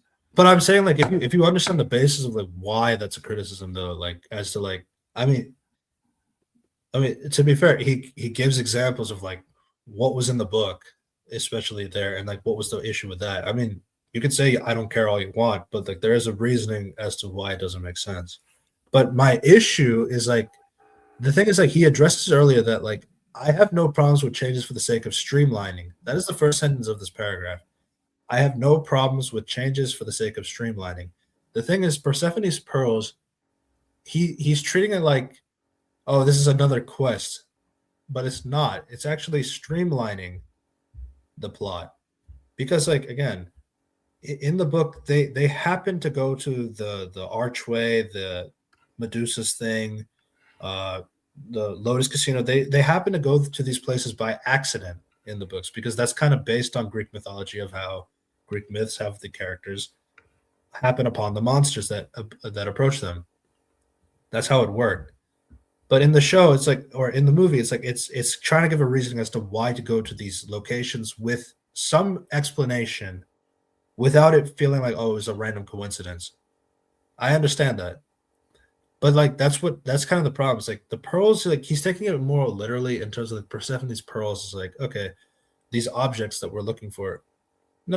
Like the whole point is to streamline how they get these things, how to get to these locations, without it just like, okay, let's just go to Los Angeles and just avoid all of this kind of a thing. So it's like, I don't know. It's like it's just arguing the structure of the book versus the structure of the movie. No, that like legit. Like even I don't think you understand what I said. It's like that's exactly what I'm talking about. You just explain what I'm talking about, so that's funny. I don't understand. But basically, I would be like, Greek mythology is like, oh, that's not a story criticism. Like, that's not a. I just talk about that's not a story criticism. What you just told me was like, I was gonna explain that. Yeah, I was like, yeah, like the pearls. I was like, the pearls is just a streamlining. I was asking you, it's like, if you ask me, it's like, oh, you know, find Mither, find Hades, find the. Suppose he has a lightning bolt. He's got goals. Los Angeles. He has time limit. Was like, okay, so I was like, okay, so all of them are in the movie. This gives him plenty of reason to go to the Underworld, which was taking on super specific quests for pros they don't have any based on Greek mythology. If you look at the script, it was like, yeah, no, she has to find a pros to get into the underworld. That's a motivation. That is not some super specific quest. Yeah. That's what I'm saying. I don't know if, because again, this is the context of the first draft. I don't know if he got the context of like how much of this is like, but like the way he's treating the pearls is like because like again, what you were saying in the original, Percy must go across the country. He cannot fly. Zeus would. The thing is like the movie doesn't show that he was flying, so that part is okay. Oh, he does use the flying shoes. I forgot. No, that's why he doesn't wear them in the book, and that's why Grover wears them. The thing is, the show does not explain why Percy doesn't wear the shoes. He just gives it to Grover anyway. So I don't know, like one line of like explaining, oh, you shouldn't wear those shoes because like if you fly, then Zeus will zap you out of the sky. I mean, they explain in the movie just like, oh, that he does not have money, and he's not able to control the shoes. Yeah. That they literally show that in the film, so I was like, oh, okay. No, like he can't wear the shoes at all. That's kind of the idea, but it's not that important, at least here. He's got a timer. I mean, that's in the movie. The summer solstice in the movie. To find his mother, find Hades, who has the lightning bolt.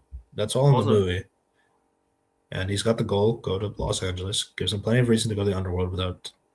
So yeah, he's still going to the underworld. The thing is, like, they need to get these pearls to get access to get into the underworld. That's what the movie is doing. So like, I feel like he just completely missed the idea of. I'm gonna be honest. If I have the book, I'll be like, okay, you have to make it in even less time than in the book. I'll be like, I have to think of a way to streamline that. No, that's true. That's true. I mean, yeah, that's why I'm saying. Like, I think the format of the books works so much better as like a Disney Channel sitcom TV show. I think it just works so much better in that format. I think in the context of a movie, you are going to have to be responsible of like streamlining these sequence of events with the context of like the fact that like a lot of these things are like a lot of these things happen in one chapter only. Like some of these fights or like these interactions, they're like one chapter long, so it's like not that much content to work with. So and then some of them is like you can cut them out entirely and still get the idea. But you know that's like kind of the advantage of having a TV show format. I just think the show has not really taken advantage of the format at all. But yeah. Nashville, the Hydra, Battle Bugs. This scene in There's this battle scene- box. Man, maybe it was cut from the movie. I don't know because I don't know what he's talking about. yeah. The entire scene is awful and completely alien to the story. I'm guessing it was added because the set is easier to make than, let's say, the St. Louis Arch, or you're thinking the Hydra is more recognizable than the Chimera. Again, this is a place where you lose the readers of the book. It drove no reason, but I think it could also be easily fixed. It could be a place to insert Ares, as you mentioned. You're interested in that. I've given my ideas in below of a page by page critique. Okay. Okay, let's see the page by page critique. Luke.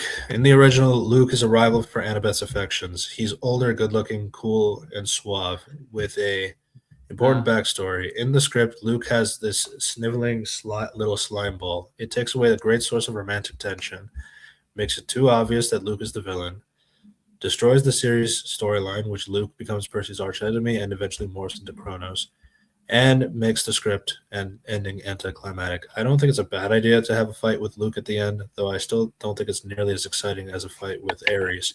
But if you have a fight with Luke, he should be an attractive, powerful enemy. Who would want to see our hero fight a little creep? Why is that exciting? So here's the funny thing. I don't think the show does any of this. I mean, they have Ares. I can tell you that much. It has Ares, but for the extent of Luke is like he's a slime ball. But like the thing is like he has no romantic tension with Annabeth because of the age difference, which I kind of understand at least.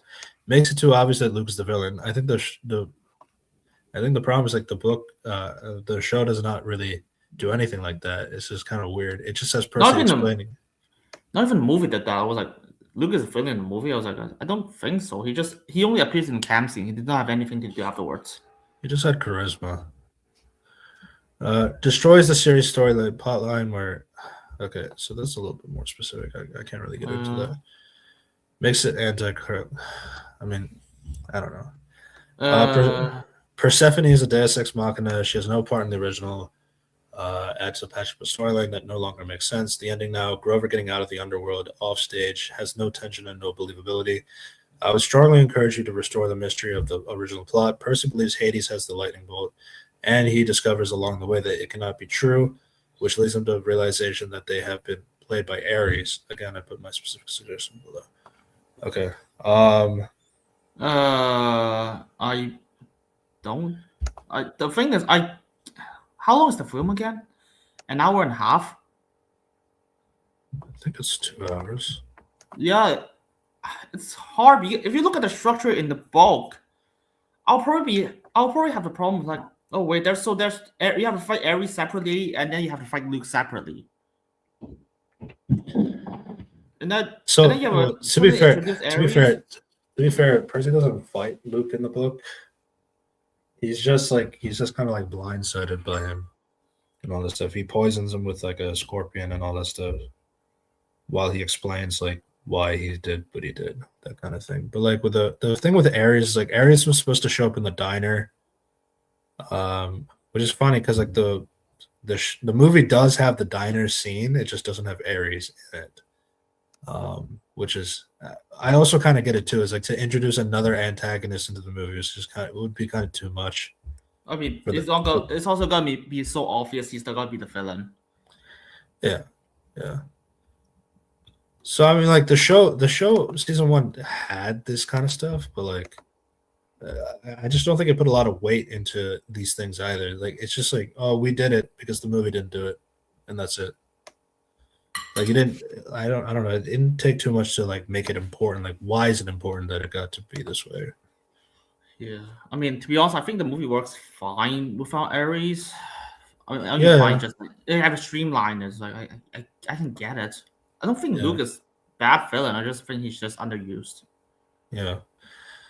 Kronos, this is important if you want to preserve the possibility of a franchise, as Kronos is the master villain in the series. Having said that, I can see making a script that works only with a passing mention of Kronos, but at the very end, at least, it should be Ares manipulating Luke. And there should be some question as to, at the end of the book, why would Ares do this? Why was he working alone? This would at least have some opening, leave some opening about Kronos later. What? Okay, so it's kind of like, it's like, I'm gonna be honest. After 2 seasons, I still don't understand what the fuck is Kronos, Ares, and all that whole deal. So Kronos wants to come back to life and destroy the world, kind of thing. So he wants Ares to do it for him. So Ares is like he's manipulating Ares to get the two gods Poseidon and Zeus to fight each other by stealing the lightning bolt or by causing this issue with the lightning bolt and all that stuff. And then that's the idea. But things don't go well because Percy returns the lightning bolt back and stops the war from happening. That kind of jazz. The fight with Ares, honestly, this is the best and most cinematic scene in the book. It is a crime to exclude it from the movie. Ares is the best adult role in the story. Yeah, I mean, again, it's like if I just compare, I'm just comparing with like the show. I don't think they did a really good job. I'm gonna be honest here. The fight scene. All I have to do is just like wait, Rick. I thought you said that you just don't. It's not about book accuracy. It's like and you just like and all you said is put Ares in the film. Put Ares in the film. I'll probably ignore you. I mean, it is weird though. I mean, like Ares was the physical antagonist of the story, and to not have him at all is just kind of a weird direction. I would say it's like, and then it's like, it's like if the first movie of Harry Potter did not mention Voldemort at all, that'd be very weird. So like, that's kind of like his point with Kronos is like to not mention Kronos at all in the story is kind of weird. From that front, because he's supposed to be like an overarching antagonist of the series, and to not have a mention of Kronos at all is like kind of a weird decision. The problem is like in the first Harry Potter film, we actually fight Voldemort at the end. Yeah.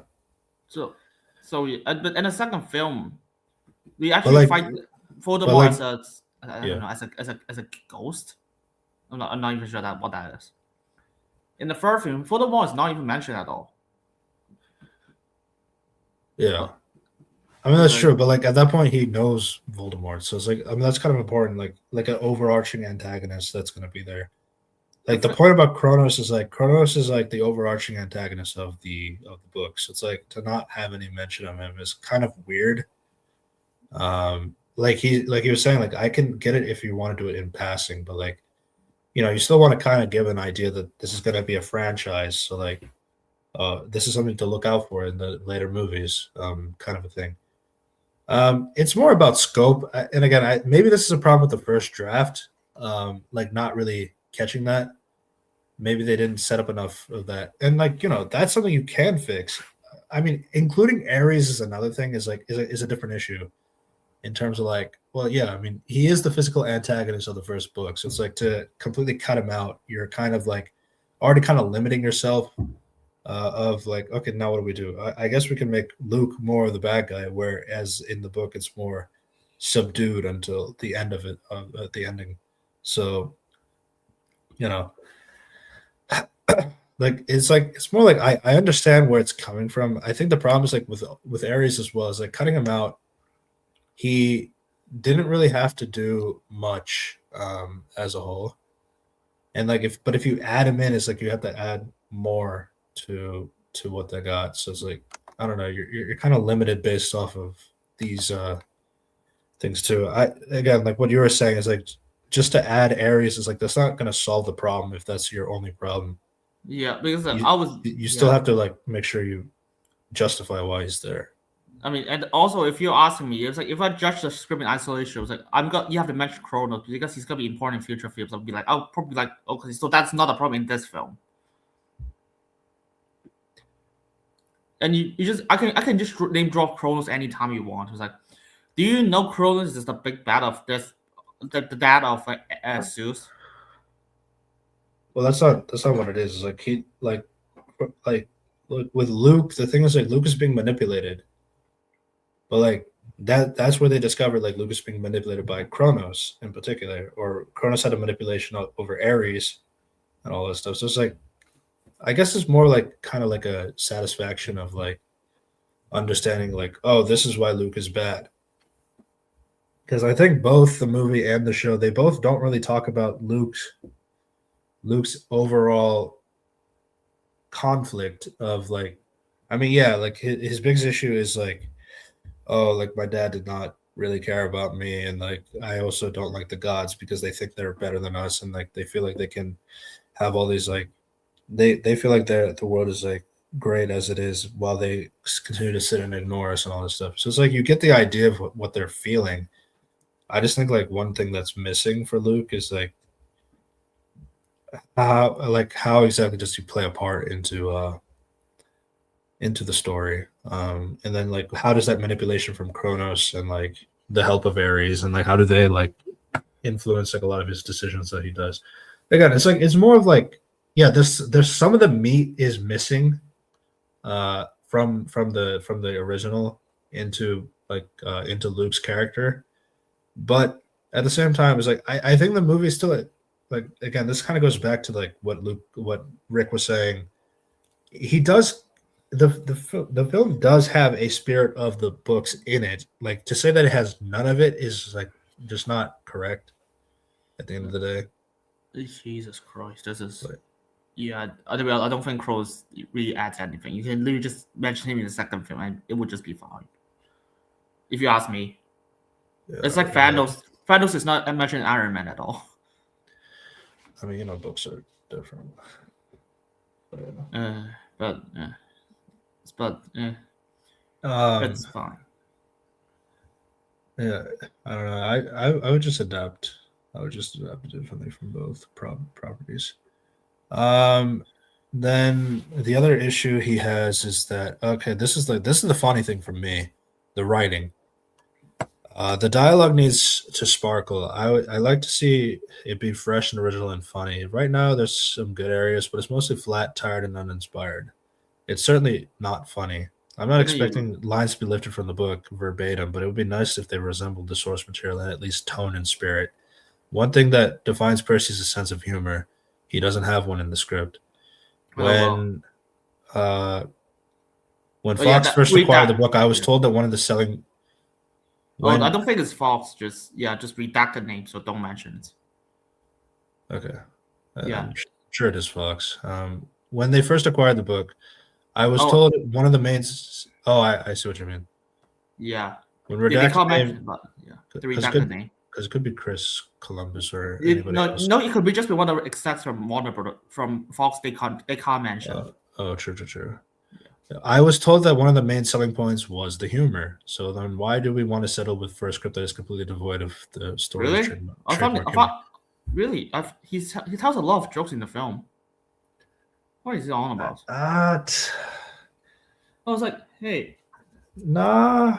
It's more of like, so if you compare the humor of the book versus the humor of the show, there is like a general vibe difference of like. Now I think part of it comes down to like the fact that Percy is 12 years old in the book, so it's like his jokes are going to be a little bit more juvenile, but they're still funny. I've reread both books, and I still find it funny, like in those spots. But it's more like in the context of like, I just find it funny that his big selling point is that, oh, my biggest issue is like I feel like it's not funny at all. There's no humor in it, and it's funny because the show does not have any of that. So. I'm at least like trying to be like, and the show is trying to be more like the book, right? So it's like to say this comment and then you cut out the humor. I think Percy is quite funny in the film. I mean, probably he's not consistent with his humor, but yeah, I was like, he tells jokes. What are you on about? It was like, this is a pen. And then when he first arrived, when he first saw Grover, it's like, yeah, that's a joke. when he talks with girlfriends, that's also a joke. Yeah. Yeah, I mean, it's more like the film has humor. It's probably not appropriate humor for the characters, given that they're older. I mean, But like just there right is before there he is a kills humor Medusa, to it, that's he made a joke before that. I was like, yeah, there's humor. What are you on about? yeah. It's more. I think it's more of a tone humor, and plus, like I think some of it comes down to like reading it on a script versus seeing it on screen. First, at least some of them, at least. But yeah.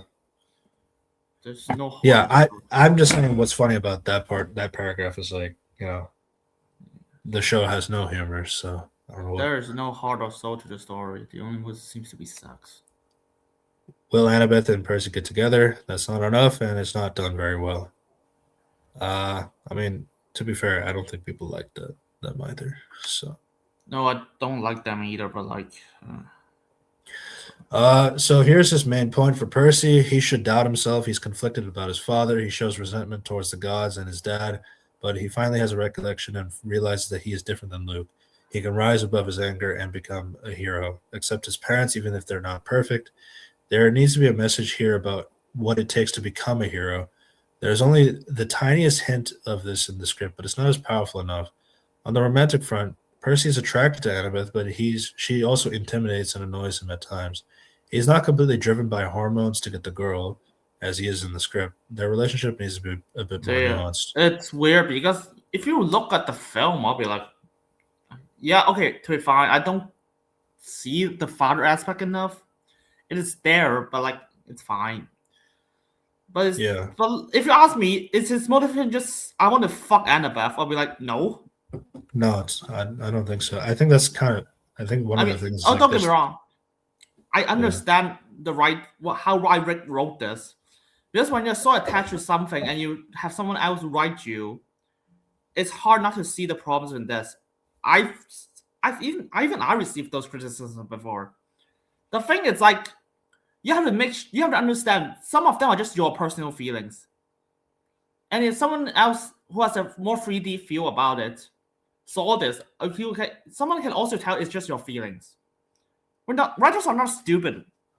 Yeah, I mean, my only comment on that front is like, I never wrote a project like this before, so I wouldn't really know the intricacies of like what it is like for screenwriting and all this stuff. All I can really say is like after watching the movie and watching the show, I still think there's a lot of elements from both that are missing that could have fully enhanced like what the book did and still do just as well with the material of the books, but like with what, because I think both projects have like positives in them. I don't think like they're both a completely like useless, like nothing you can take from either projects or anything like that. I also think one of the other problems with like the show as a whole, with this entire thing is like Rick hasn't watched the movie, so it's like he can't really reference or like understand like, what did the movie do right, or what did the movie do that maybe we could take that but also to make it better, or that kind of thing. It's like I know he has like the book itself, but like I think the problem is like the movie has like something in it that you can utilize but take advantage of and then add more to it or something like that, or make the necessary changes that need to happen. I get that, but like you still have to like have some kind of understanding of like the material of all that stuff. And I'm sure like screenwriting and book writing is completely different mediums, so it's like you have to also factor that in as well. Yeah, it's like screenwriting is so much different. You have to streamline a lot of the things. So yeah, it's like that's not even that way. Like there really needs to be no new ones. Jesus Christ, Annabeth is so much worse. Yeah, Annabeth, she's meant to have a backstory with Luke. She's conflicted about her feelings about Percy with this. Their romance in the script is too obvious, too quick, and not nearly interesting enough. Where's the tension? Where's the doubt and the conflict? And in terms of the series arc, getting them together in the first installment throws up 4 more books worth of character development. It would be much better if they kiss at the end, but it's still very unclear if they're actually together. It should be more of a tease. Wait, so he wants them to kiss at the end, but it should be a tease? I think his issue was like Like the way that they're written is like you feel like it's gonna end with them having a kiss, but then they don't. But then it's like, but then the thing is like, my thing about Annabeth in particular is like my issue with her in the movie is like I feel like it cut out so much of like her conflict with her dad and versus her mom, and then like how she wanted to go home and all this stuff, but like she didn't know if that was like the right thing to do, especially because like her stepmom it causes a lot of problems, and then Percy's like the one who encourages her to go back home and all this stuff. The thing is like the show also does not really give a lot of respect to that aspect either. So I don't know. I mean, it's just why there's no romance in the show. It's like Jesus Christ. But the thing is like they also add a lot more like they're gonna get together because they talk a lot and they I would burn the world for you kind of a thing. So this 13-year-old. I mean, don't worry, Annabelle is so shit as a character. She's not a character in the film, but like, my god. I think her only purpose is literally just sex. I mean, don't get me wrong, she's just hot, the hot girl in the film. But at the same time, I'll be like, is it too quick? Not really. Actually, it is too quick, and it's not interesting. But if you ask me, what's the fix to it? I'm not sure. He did not mention it. No, I mean, I have a lot of issues, and I don't think Rick addressed any of them. Which is like, again, I don't feel like Annabeth is her own character. I think that's my issue. It's like I feel like too much was like either relying on Percy and how he feels, or like how just being the girl of the group. But like I don't feel like she was like an individual who stood on her own kind of a thing. And I think the show also has that similar problem, but like no, they have the opposite problem. They have the opposite problem. They have much more Annabeth, but like I feel like the stuff with Annabeth is like kind of pointless or like kind of useless or like it's so weird because she's also inconsistent in the show. It's more like, oh, I am conflicted, but every single time she said that, she just immediately just not conflict anything. Yeah. Grover is the cipher of the script. So Grover is the most cipher. Cipher. What is the cipher of the script? Like completely detached. Like nothing relates to the character. All he cares about is sex. There's a passing reference to his need to earn his stripes, but it never feels real. Huh? Hold on. And Grover never seems to be worried about it. If you take the entire subplot about Pan, okay. But Grover needs to have something more serious on the line. For instance, his reputation and his backstory, having failed once before as Luke and Annabeth's protector. Percy's quest is a shot at redemption. This would only take a few lines to develop, but it would make more than a simple comic relief. Now, this part, I think he's completely off base. Now, I do agree. Yeah, making him like overly sexual kind of a character is really weird. Yes, and that's exactly the reason why people hate Grover in the movie so much. Like for them, that's like the worst character in the movie. For me, though, I think what's not really fair is like, okay, there's like a passing reference to his trying to earn his stripes, which is like, I want to get my horns and all that stuff. The thing is like, but Grover puts in the work. Like he's the big dog in the movie. He does like he's putting himself on the line. He's the one who gets Medusa's head to like freeze the Hydra. He literally sacrifices himself, puts himself in the underworld with Hades and Persephone, so that Percy can take Sally and go home. Like he literally sacrifices himself to do that. So to act like he had like no like involvement there is like it's crazy. Okay, the thing is like his reputation is back to have failed once before as Luke and Annabeth's protector. Was like, no, they have to streamline it. So do you know how they streamlined it? And he failed to protect Percy's mom. They streamlined it already. Yeah, but the thing is like that's already there as well. Like it's in. I mean, you're correct in that aspect too, because like they do add that in the second movie that Grover was their protector and he failed to save the Thalia and all this stuff. So it's like Yeah, they streamlined it so that he didn't do the thing for Percy. And then they added the thing in the second movie for Luke and Annabeth related one. So which is honestly not a bad idea. They acknowledged that as well. So it's kind of weird too. But again, first draft prior to the movie coming out. I understand this is when the script came out, but like I still don't really agree with Grover. He needed to earn his stripes. It's like, but that is in the movie. I know he's like talking a lot about sex and like promiscuous stuff, and like I know like that's completely not Grover. He's supposed to be a nervous wreck, like an emotional loser kind of a character. I get that, but like at the end of the day, I mean, like he still did these things. It's just he's not getting a searcher's license for Pan.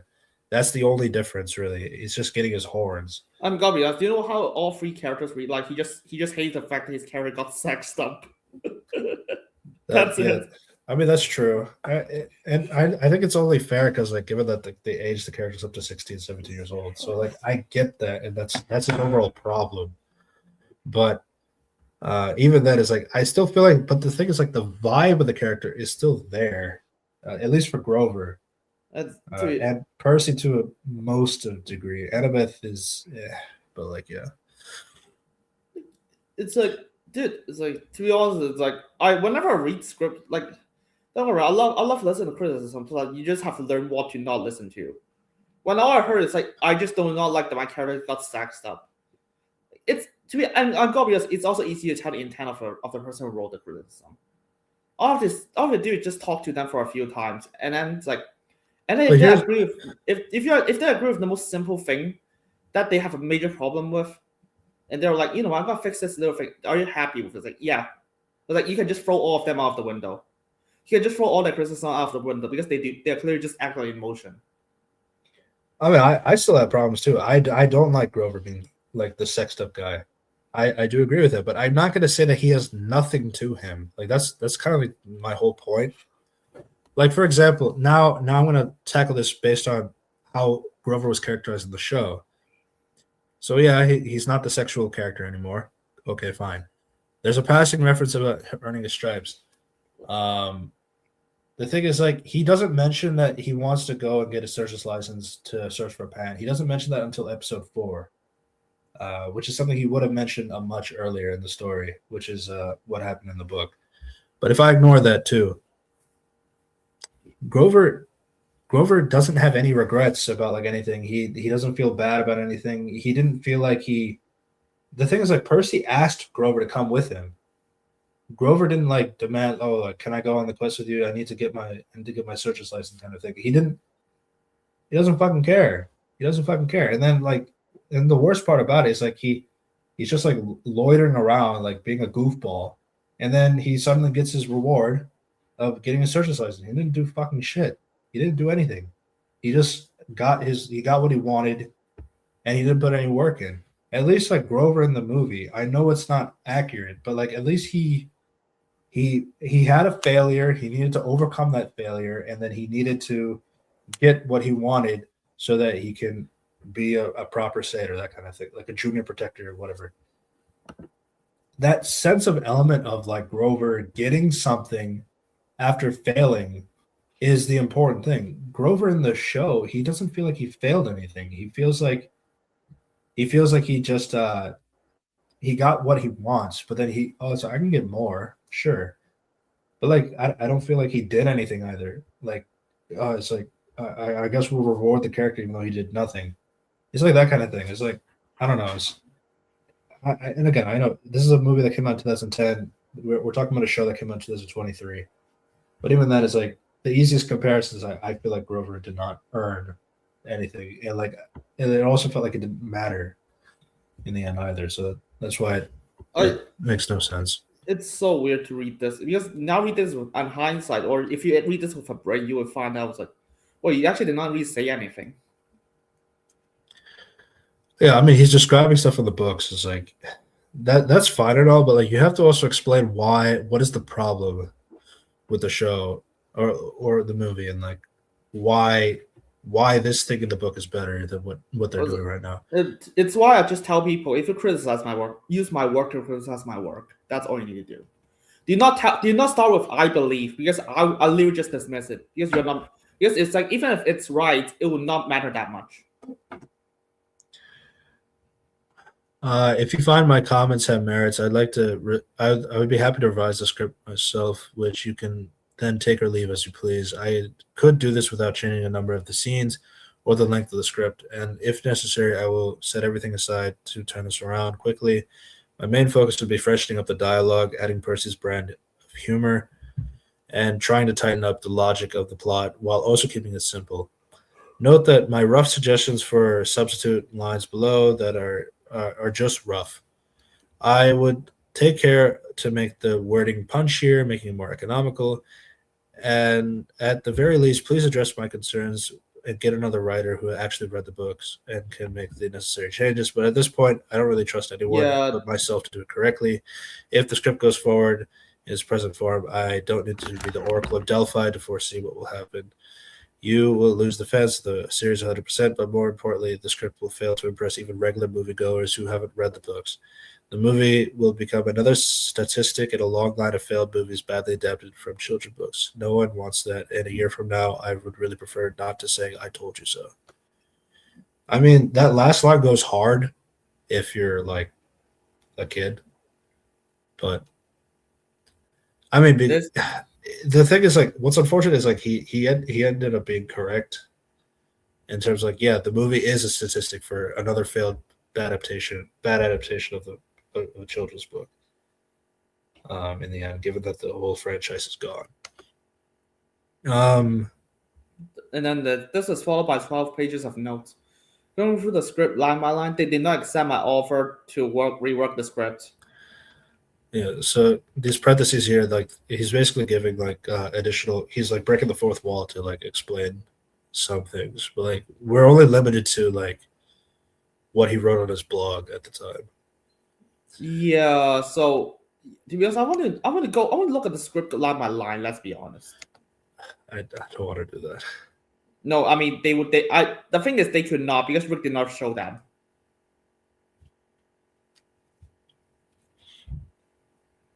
That's the problem. I want to look at it because if Rick has a boss, I want to look at it as, like, I want to see what the fuck are changing. That's my thing. But he did not. Well, he didn't provide it. It's like I wrote 12 pages and they didn't say anything. But, like, we only have his word on that about what he wrote. Yeah, so that's my thing. He's Again, not like, right. He's not wrong about, like, yeah, at the end I was like, yeah, I told you so. Also, like, the other thing too is, like, I understand, book adaptations always have, like, that thing. The author is a whole personality ego to overcome because it's their material at the end of the day. But, like, at the same time, I feel like when it comes to the actual person writing or something like that, like, some people have the standards of, like, speaking up when things are wrong and all this stuff. I mean, George R. R. Martin is no stranger to, like, saying when things are going bullshit and blame the writers of the adaptations for the bullshit that they're doing and all this stuff. So it's like, I mean, the most famous example is Stephen King with The Shining. Like, he's probably hated the movie, but no one gives a shit about him. Yeah. And again, I would not compare Percy Jackson to The Shining, but, like, yeah, I mean, again, I do agree as a fan of the books. I do agree with what, like, the sentiments of what Rick is saying. I just think some of his explanations are not correct, given that I think he's not factoring the differences of, like, a book writing versus a movie writing, but then also not factoring that sometimes the movie has to streamline things, but they're trying to give respect to, like, okay, you got to have the Medusa fight. You got to have some kind of fight against a monster. It was the Chimera in the book, but they chose the Hydra. What was it? It was like, why is that? Why it has to be Chimera? The Chimera not explained. Oh, I mean, but so the thing is, like, the Hydra is actually in the second book, which is funny because the second season of the show did not use the Hydra at all. So there you go. They do have monster donuts, so I caught that reference. Remember when Clarice shoots a cannonball at the kids, at like yeah. yeah. So the reason why she does that in the book is because she shot the cannonball at the Hydra that they were fighting. But here in the show, it's like she just fires a cannonball at them just to get their attention. Like, hey guys, like what the fuck? It's such a stupid change. It's like why would you keep the part where like she shoots at them, but not keep the part where she's shooting at the Hydra that's behind them? So it's like I don't know. That was just really weird. It makes her look like a dickhead for no reason. It was just really funny. But yeah, the Hydra is in the second book, and it's not in the second season at all because they don't have the money for it, I guess. Even though that's like over despite- 120 million. That's the thing. That's more than film. Yeah, it has more money than the fucking Game of Thrones season 1. Jesus. And somehow it looks cheaper than. Okay, it looks But- cheaper than a lot of Disney sitcoms. It has like Netflix Avatar budget, but like the thing with like Netflix Avatar has a lot of cheap things too. But at least it looks like a mystical world. Like at No, least it looks good. I can tell it looks- does much. It looks good. And they attempt to show CG things like the Appa and like the Momo and like things like that. They show like these mystical things like the giant owl Washington. Yeah, it actually uses its CGI budget. So I don't know. This does not do that. Yeah. What was I saying before this? Clarice. Clarice shot shoot Shot- Percy Jackson. right. Right. So like, yeah. So the streamlining. Yeah. Like they want to do the Medusa scene. They want to do like fighting a monster. Yeah. The Chimera difference versus the Hydra. Was like you did not explain a difference. So It's not really a difference. It's like again, it's like I get that. And then going to the Lotus Casino. So it's like I want to do these scenes, but like I still want it to make sense in the story. Okay, so let's have them look for like a pearl. And this pearl will help them get to the underworld. So they need to find the 3 pearls. It's in these 3 locations. So that's where they're going to these locations. So now we have like the scenes from the books, but also have the scenes like that. Now here's the other problem. In the show, the thing is like they do have like, okay, now you have the Chimera scene. Now you have the Medusa scene. Now you have the Lotus Casino scene, even though those 2 scenes were in the movie already. But here's the problem now. The show takes away all the tension that was in those scenes, like because you have like fucking Medusa going like, I'm Medusa and all this stuff to the kids. It's like, well, at least in the movie, they actually had the surprise of like, oh, I don't know who this Auntie M is. It's kind of weird. It's creepy and all this stuff, like because like it's like a desolated, dark location. There's a bunch of statues everywhere, but like they can't really understand anything. And then like suddenly they get the realization, oh my god, this is Medusa, and then they have their fight scene. But the thing is, like, it's also scary. Like it has like the elements of like fear and like tension and like, oh my god, are they gonna make it out? Kind of thing. Like a basic trait that a movie needs to have is tension, and the show gets rid of that. Same thing with the Lotus Casino scene. The Lotus Casino, they have like the scene, like the moment of them, like they're going through it, so they're having a lot of fun, and then I mean, yeah, the part I don't like is when Poseidon like tells Percy like, don't eat the flower, it's bad, and all this stuff. I would have liked Percy to figure it out on his own, but however, ignoring that. But they also have like Percy like going inside, like looking around and asking like a kid like, oh, what year is it? And he says 1970 or something like that. And then they realize that, oh, the Lotus Casino is like accelerating the time. We need to get out of here. And then they get out, and then they see that, oh, the summer solstice is tomorrow. We only have 1 day to get this thing. That's fucking tension. That's scary. Like you know what I mean? Like there's like this stuff, but like in the show, the thing is like they already know that the Lotus Casino is like accelerating time, and they don't fucking care. Then they have this conversation with like Hermes and all this stuff, and like they go like on a long tangent about it. And they get out, and then we learn they actually missed the deadline. They missed the deadline, and then Rick goes on Threads saying like, "Oh, the reason why we did that is because like we wanted to make even more tension." It's like, how do you get more tension if you pass the deadline? The world should be destroyed by now. No, but like, so then we learned that actually no, that deadline was just for them to preparing for war. It's like what?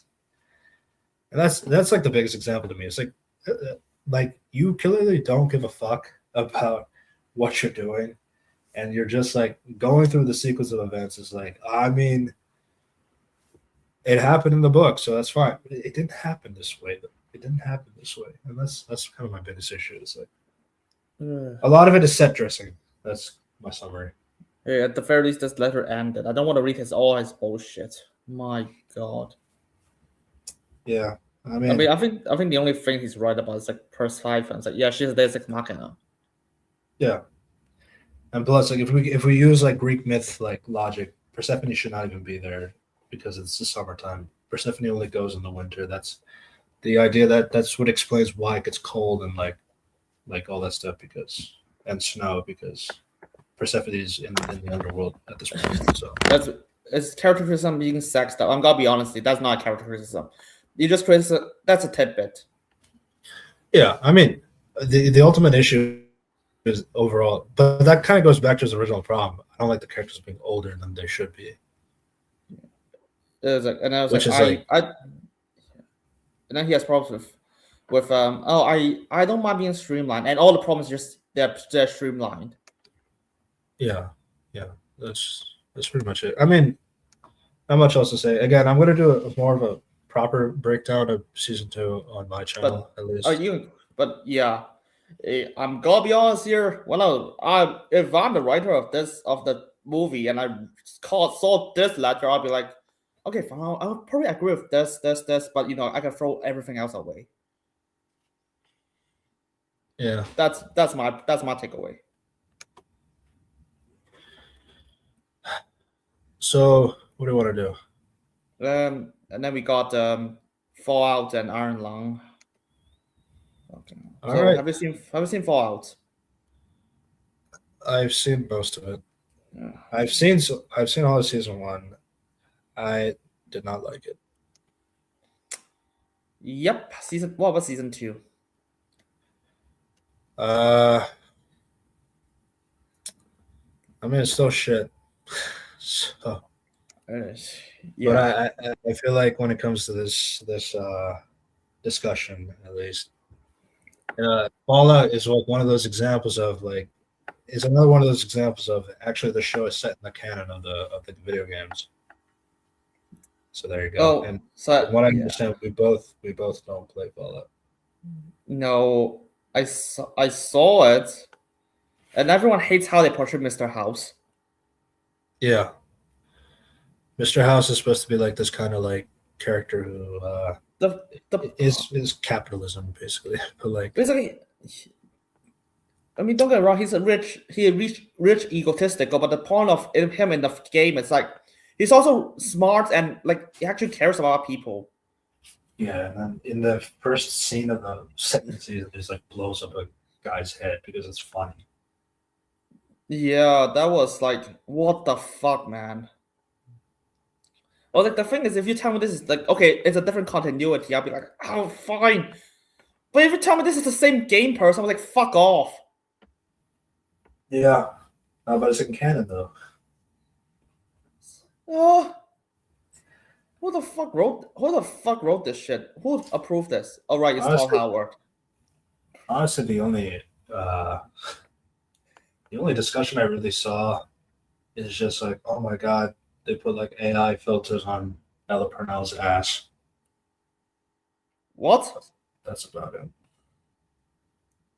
Hey, do you remember Ron Perlman? I also heard of Ron Perlman. It's like Ron Perlman is in the show. He says some cryptic shit and just left. If you don't know, Ron Perlman is the narrator of the Fallout games. But yeah, I mean, it's like there's also like the elements of the people going like, what do you call it?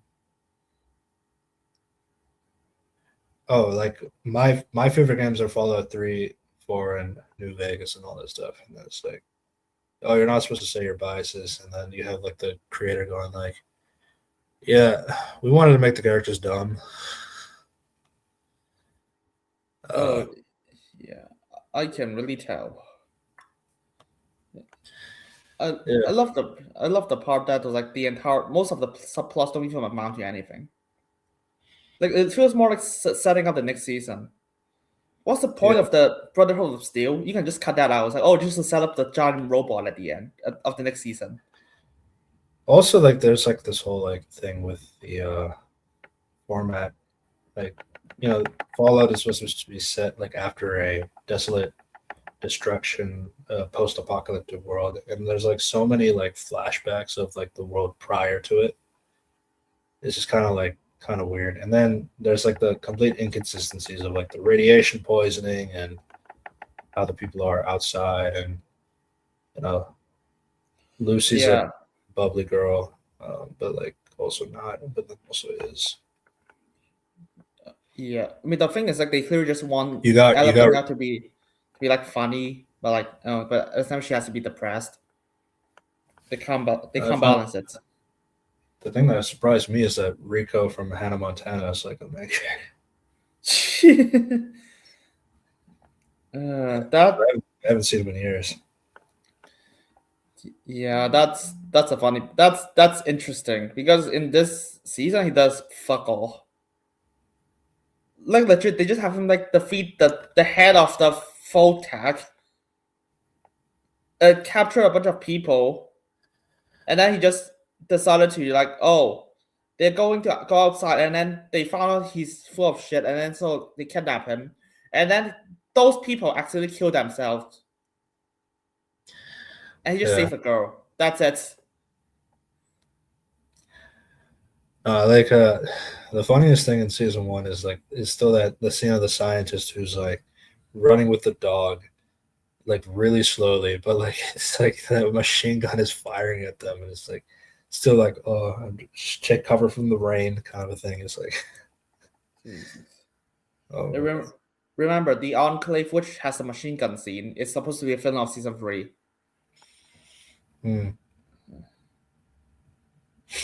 I haven't seen Fall season 2, but it's somehow worse than season 1. Yeah, it's worse. So, and then we do you know that Lucy's dad cheated on her? Cheated on her on his wife. Sorry, Lucy's father cheated on his wife while his wife actually knows that she cheated and have Lucy. Yeah, gotta get that drama in. No, the problem is that was not meant. They completely ignored that in season 2. Just like, oh shit, Hack actually has another wife in season 1, and that's supposed to be the main part of the entire season. I also feel like I think the show has like a lot of the boys' disease.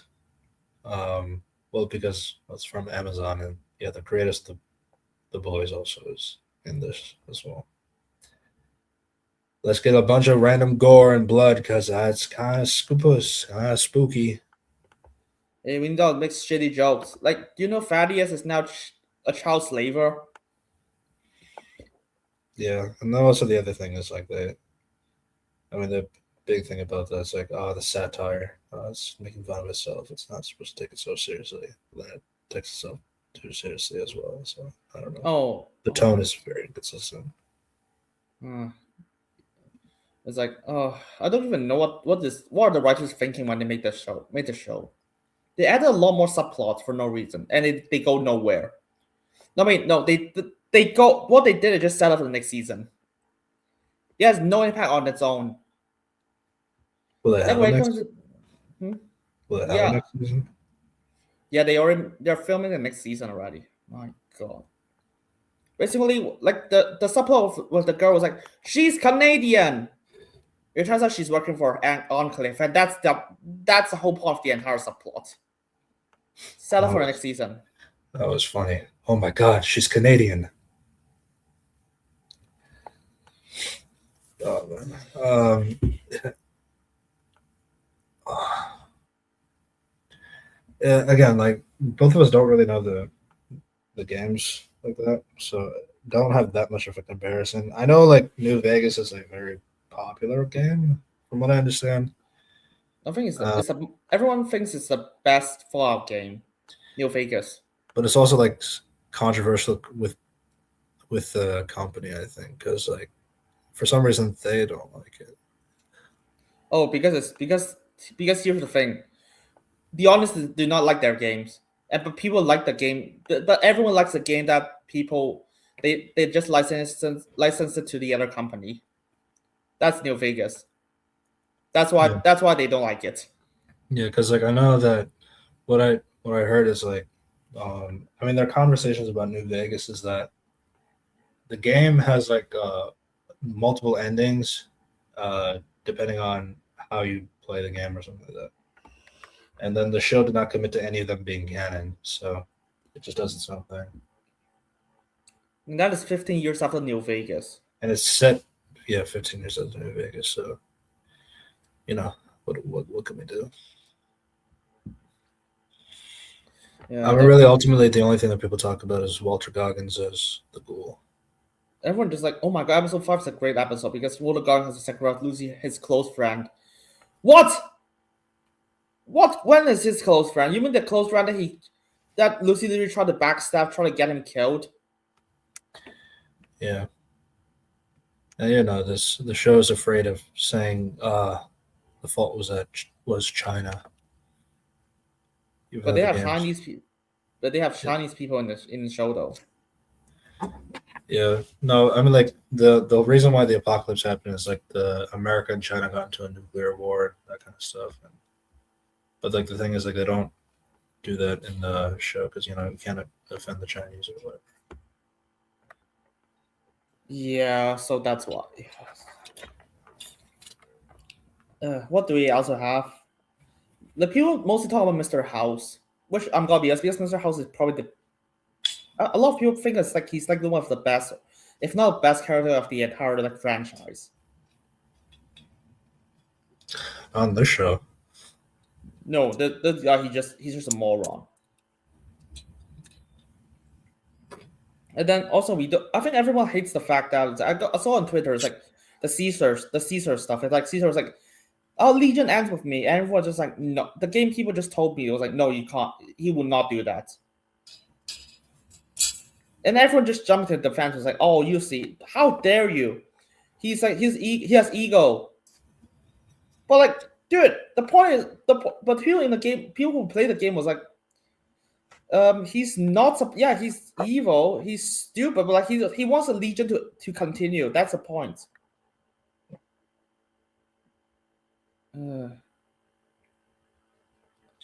Hey, what about? Do you like the character played by the Home Alone kid? Macaulay Culkin. Yeah, I mean, it's one of those situations where like there's like this Caesar's Legion and all that stuff, and they're inspired by ancient Roman traditions and all that stuff. And then there's like this other faction where Caesar died, and there was like this message that he had, and they were arguing about what the meaning of the message would be about. So they both have these conflicting issues, and then it turns out at the end that like he reads the letter and it's like, no, actually the Legion is going to die with me and me alone, so it doesn't exist anymore. So the whole conflict was pointless, basically.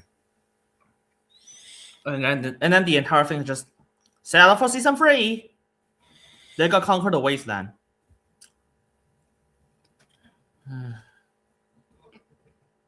Oh well. And then there's like, everyone hates the fact how the ghoul ends in the show. They're like, oh, so the point of his character is just to learn to accept other people, and he just goes along at the end. Which, if you look at the trailer, they actually have all 3 characters together in that scene. No idea what happened behind the scenes, or they just faked it in the trailer. Oh.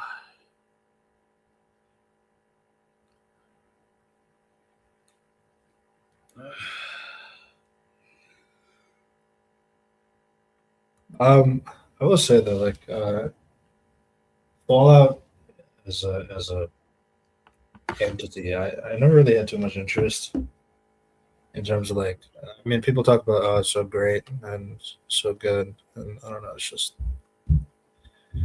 Ella Purnell plays. Yeah. Also, Walter Goggins. Yeah. I mean, the show did like several times, just like, oh, will the group betray people? Would the Lucy be nice? And every single time I'm just like, yes. Yeah, and then we got what's that other guy's name? It's like Maximus. Maximus. Yeah, No one likes that guy. nobody likes. He's like in this first season, he just keeps failing upwards. He does something shit, and it just rewards him. He gets rewarded every time he fucks up. In this season, he just like, oh, I decided. Even though I want to hand this power to a good person called Lucy, and then the moment he saw like the career's armor, he's like, yeah, let go, have this multi-billion-dollar stuff and save the world. So the question is, how much worse is season 2 than season 1? Fallout season 1 had a few unintentionally funny lines, being all the ones where Lucy says, "I need the head," or "the head can wait." Jesus. There's also like so many instances of like walking an entire wasteland and just like happening to find the characters that you're looking for. I think the biggest like bullshit one is like Lucy was like tracking the head. Like she has a tracker in the head and she was following the tracker, and then all of a sudden she just makes it to Maximus in the suit, even though the head is away from him, and she should not be there at all. So, but she still gets him out because main character syndrome. I mean, yeah, And and also Lucy's still going on about how she wants the head. Oh, she wants head? No, she just wants daddy. Oh, that's a sex joke. Yeah, she wants head. This season, she just wants daddy. That's true.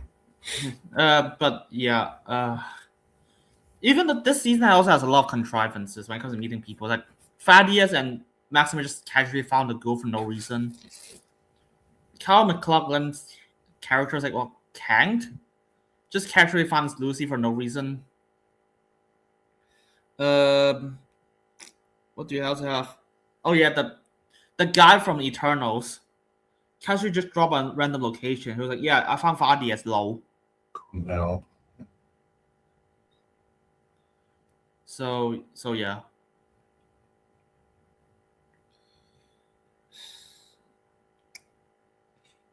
But hey, you remember the massive reveal that the entire mind control system is controlled by the senator's head? I don't know why that's the reveal because they literally explain nothing. I hope she gets the head she wants in season 3. Yeah. Also, they have Mr. Krabs as the president, though. That's a real leader. Yeah. All right, Ron Perlman is also in this. Yeah, and The he did nothing. Like all he did is just to save the girl from Poe. Yeah. That's why no one talks about season 2 because because most of it is just filler. Yeah. Turtles got reset. You also got a post-credit scene. Hey, remember Fallout 3 when they won the giant robot? I don't know. I didn't hear a lot of you like that game, but hey, you do you, buddy.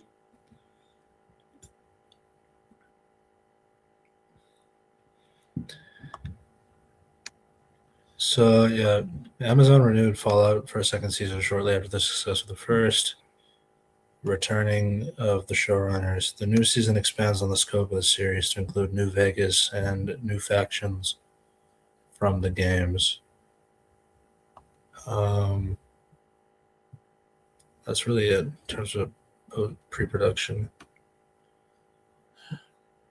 I mean, hey, it's got 96% on Rotten Tomatoes. So what do we know? Yeah, just like everything has 96% Rotten Tomatoes. Yeah. Aside from Iron Lung though, because Market Pod don't pay to the critics. Yeah. Fallout Season 2 successfully expands on the post-apocalyptic world to deliver everything the audience could want from a video game adaptation Right. including sumptuous visuals and riveting performances. Well, If it has riveting performances. I can tell you that much.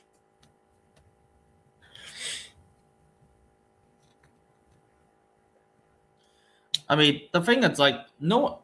To be honest, that article is a lie. If someone go on Twitter, just search up Mr. House, everyone just like fucking backlash, like fucking hates you for even how they portray Mr. House.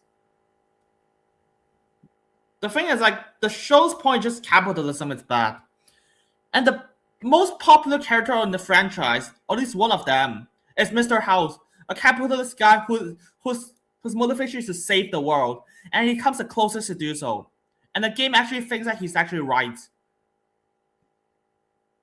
Yeah. Well, like, you might. I mean, the only way is that you did not bring Mr. House in the show, or don't make the show at all.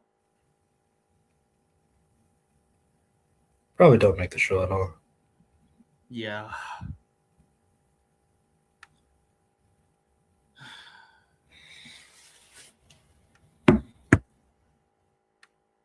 To be honest, the show. The season is so hard. I don't think I have anything to talk about.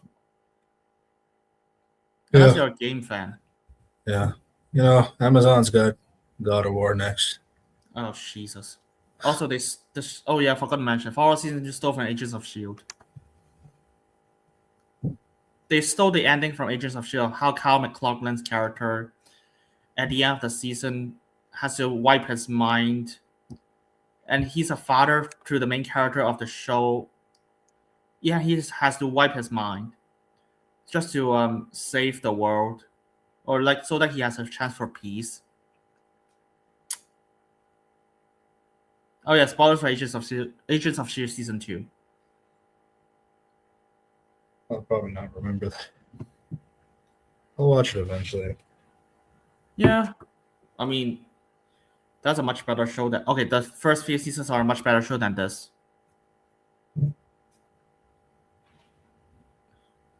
I'm sure the last season is better than this. Oh, to be honest, I actually agree with you. At least there's some good scenes there. This and there. Yeah, Amazon also has like they just dropped a trailer to Spider Noir. Yeah, I feel like it's just it's a show with a 6-year-old Nicolas Cage in a Spider-Man suit. There you go. Oh well, I did not watch the trailer, but hey, you do you, buddy. If you want to watch it in black and white or watch it in color, you got those choices. I hate when they do that. Oh Just- God, If you want to make a black and white movie, just commit to it. Just stop like making a colored version. I have the third option. I'm not gonna watch it. Yeah, sure. And then probably Bagel and I will probably talk about it down the line. Probably. What do we? Yeah. And then the Supergirl marketing. They're always talking about that dog. Dog?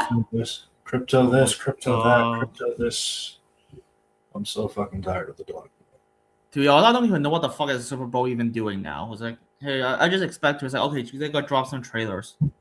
Yeah. It's like, It's got to be the worst like Super Bowl like trailer options ever. Because one, like half of them are like AI blazing and all that stuff, and the other half is like just stupid things. I mean, the only ad I liked was Sabrina Carpenter, because it's Sabrina Carpenter. Outside of that, I mean, there weren't any trailers like that. I don't even remember what they showed. I mean, they have an AI Mando trailer. The AI Mando trailer, yeah. Jesus Christ, that was.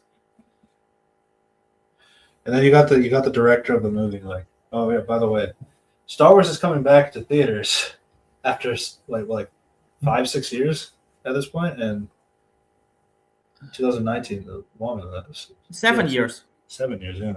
Jesus. So like, and the fact that there's a Star Wars movie coming out and nobody fucking cares is crazy. Oh yeah, Well, thanks, yeah, Dave.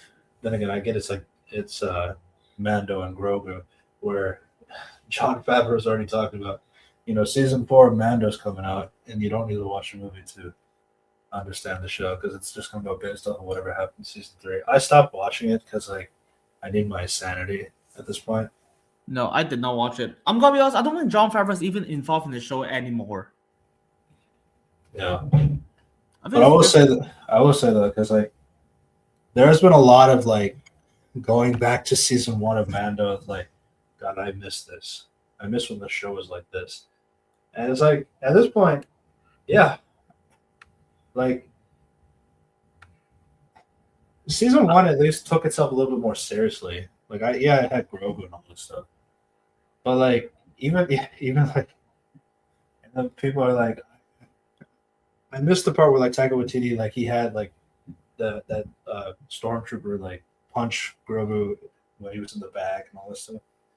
It was really funny. It's like he should have finished the job because people are No. tired of him now. And Yeah. there's definitely a lot more additions to the. Let's add the baby version of this character as a character in the project because that gets a lot of money, the cuteness factor, and all that stuff. So Yeah. To be honest, I think they should just get rid of Grogu at this point. he's our future. What? I don't. I hate you. I want you to jump into fire. I actually I know like Daisy Ridley has like a sequel film said to be in the works and all this stuff. I have no idea. They keep saying it's coming. It's coming. Daisy, if you're coming, that's fine. Oh right, Kathleen Kennedy got fired. She got fired, yeah, and And- replaced by Dave Filoni. Gee, yeah, it's not. It's not. I think it's just gonna make things worse.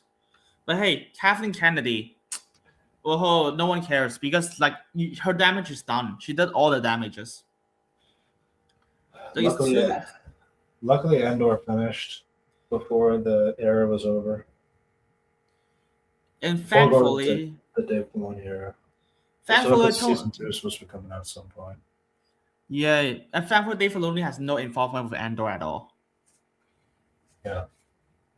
Now, And- I mean, there was to be fair, just a little bit of journalistic integrity. There was like that quote about saying that Dave Filoni did not like Andor at all. That isn't actually true. He did acknowledge it. He said he thought it was interesting. He liked it, that kind of thing. To But be honest, he probably didn't love it.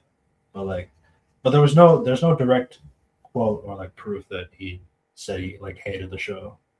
to be honest, make that at clear. this point, I just do not give a shit. I was like, even if he say he likes it, I'll be like, of course you gotta say you like it, or else gotta piss off a lot of people.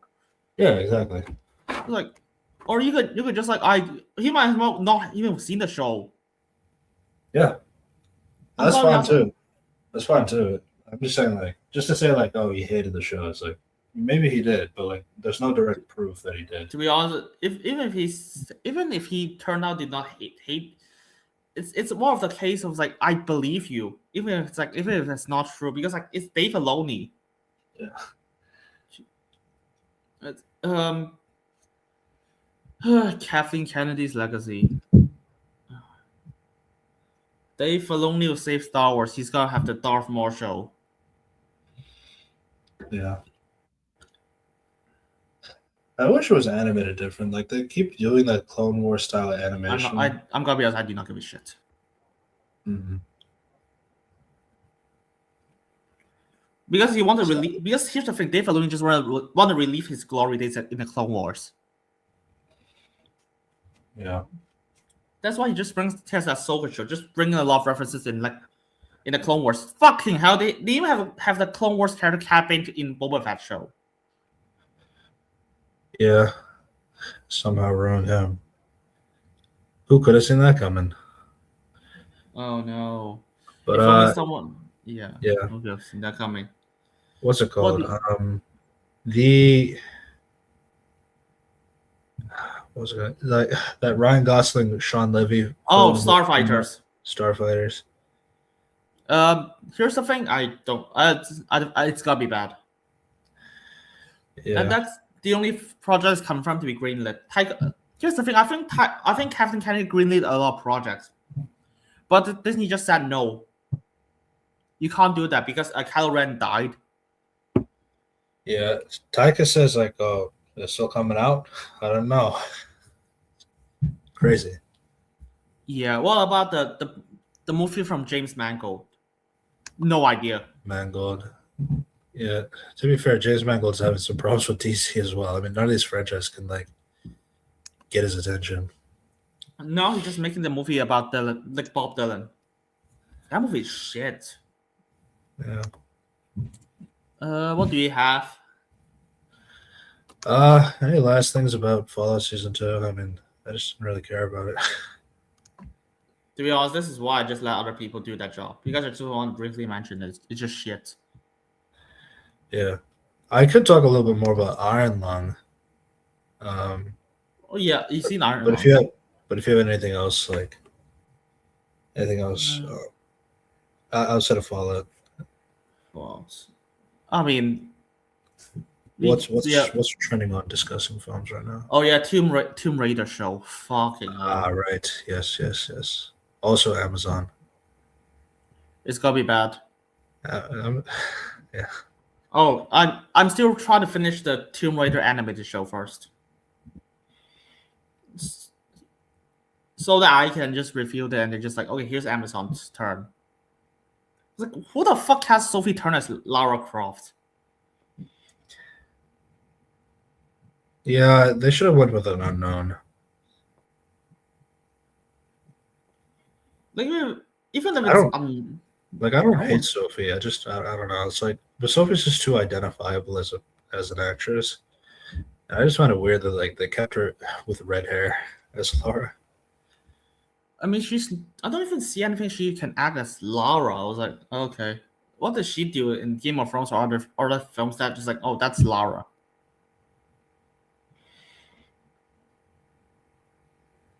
I guess he just wants to survive a trilogy. Yeah. Uh, I remember Lucy Boynton was like one. oh, Potential. they're runner-ups. Lucy They were, like, Boynton runner-up. and Sophie Turner are runner-ups. Yeah.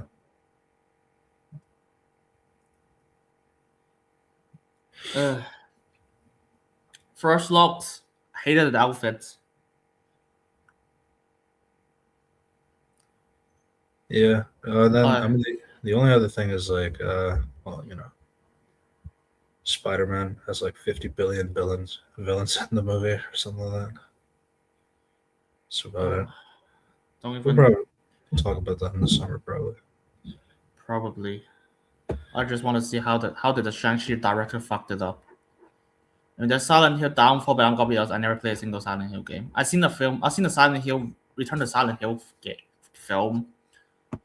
So apparently the reason why James is sad and Mrs. Wife feels guilty about himself is because his wife like literally did not tell him, and he decided to go to a gang, a cultist, to have her body get used by a bunch of cultists, and she said she's enjoyed getting used by them after getting drugged, and she's doing that for years.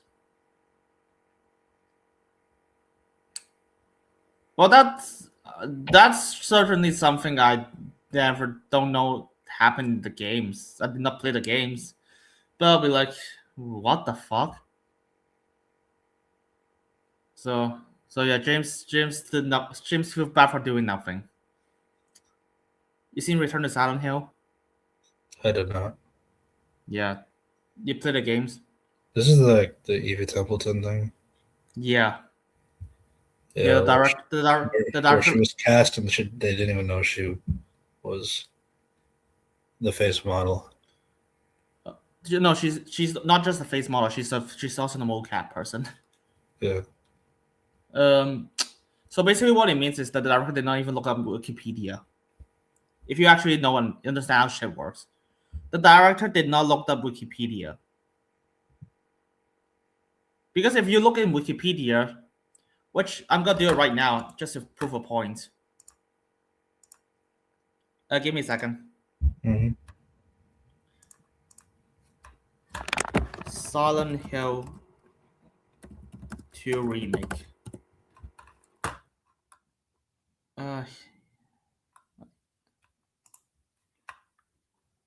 I'm gonna share my screen.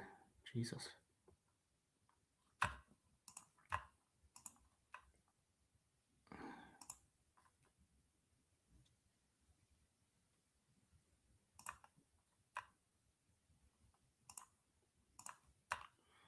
Here.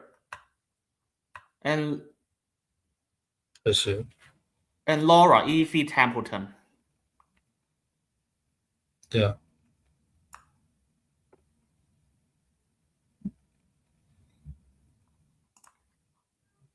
Yeah, the actress is here. Yeah. She was good in Wednesday.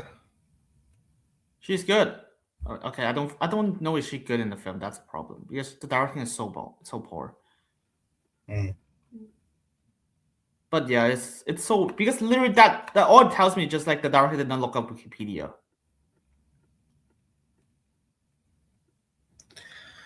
Yeah, reading is for losers.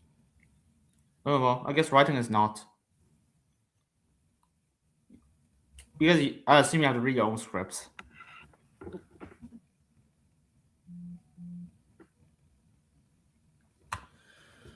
Oh well, that's Silent Hill 2 for you. Return to Silent Yeah. Hill. We're also getting another Resident Evil thing. Yeah, This time it's going to be more faithful to the games. You said that 3 times ago. this time they gotta have no character from the games. Genius. Who's going to play Ashley? Ella Freya. Probably not. Yeah. But yeah, But let's get to our last film, Iron Lung. Iron Lung is based off a video game of the same name. It is directed and written by Markiplier, the YouTuber Markiplier. Yeah, So it's kind of an adaptation of the game. It has a little bit of its own thing there, but it was on a budget of $3 million. It's already got $44 million back. So yeah, I mean I've seen it in theater, so I support the film. yeah, another YouTuber created movie that we're talking about. I just found it kind of funny how this is like been like a talking point. Oh, it's like this versus the Chris Stuckman movie and all this stuff. It's like it doesn't really matter, bro. I mean, don't get me wrong, it matters because both are YouTubers and one of them made a good film. Yeah, I mean, yeah. So, I mean, it's a simple story. Distant future, there's like a rapture where all the stars and planets are mysteriously vanished.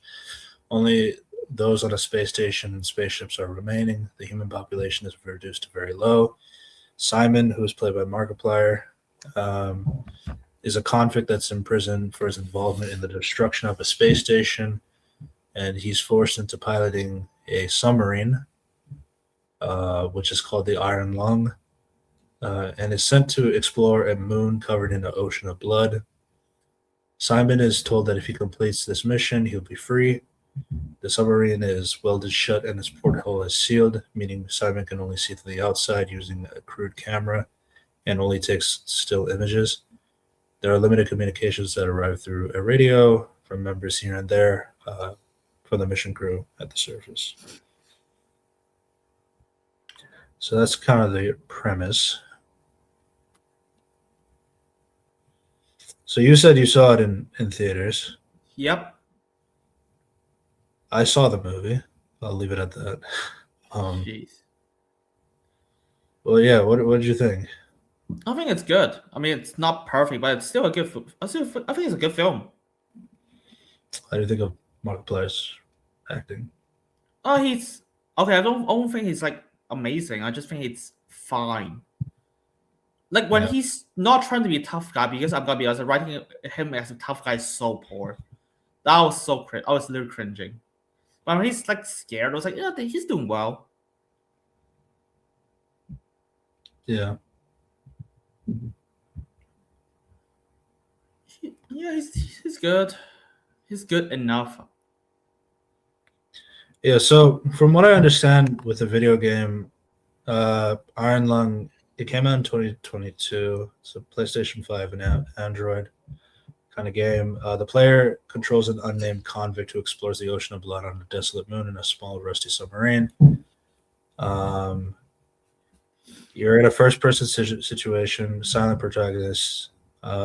It's set entirely in one room of the submarine, with little room to move. The submarine is controlled using the navigational equipment at the front. The submarine heading in a position are displayed with minimalist interface. The submarine lacks any viewing ports, and the player cannot exit it, forcing them to use their map and submarine cameras to navigate. At certain points, the player must use the camera to take photographs of surroundings and details around the player. There are events, things like scripted decreases in oxygen and pressure, which do not affect the gameplay. Things like that. They've also included a feature where there's a rave mode where it includes Markiplier's face. So, yeah. I mean, yeah, there's definitely a lot of comparisons, at least from the game to the movie. So I think it probably does a pretty good job at least getting the feel of what it's trying to do with its story. Yeah. Well, yeah. I never play Iron Lung. I don't think a lot of people did. Yeah. I didn't know it was based off a game until yesterday. But it's like, but I heard it's faithful, so that's a good thing.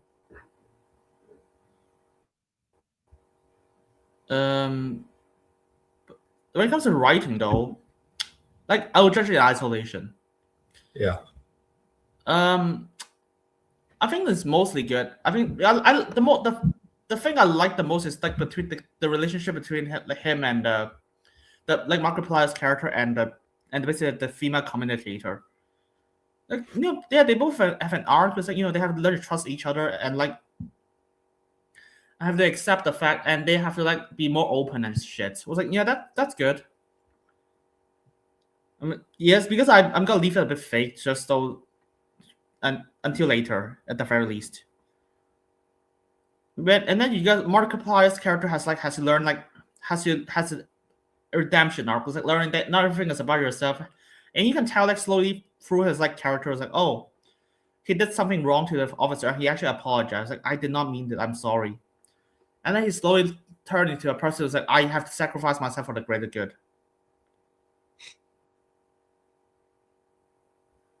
Which is enhanced by the fact that he's a convict who did some fucked up shit that he did not intend to, but he's still a convict. So he's like, oh well, I have to do this. But I have to learn, like, now it's not just about him. So yeah, there's a story there, and not just like, oh, I just want to adapt the game's atmosphere low, like a Silent Hill or Resident Evil. Yeah. So yeah, during the dive, the submarine sensors indicate movement outside. Simon captures some images and he finds that there is a skeleton on the ocean floor.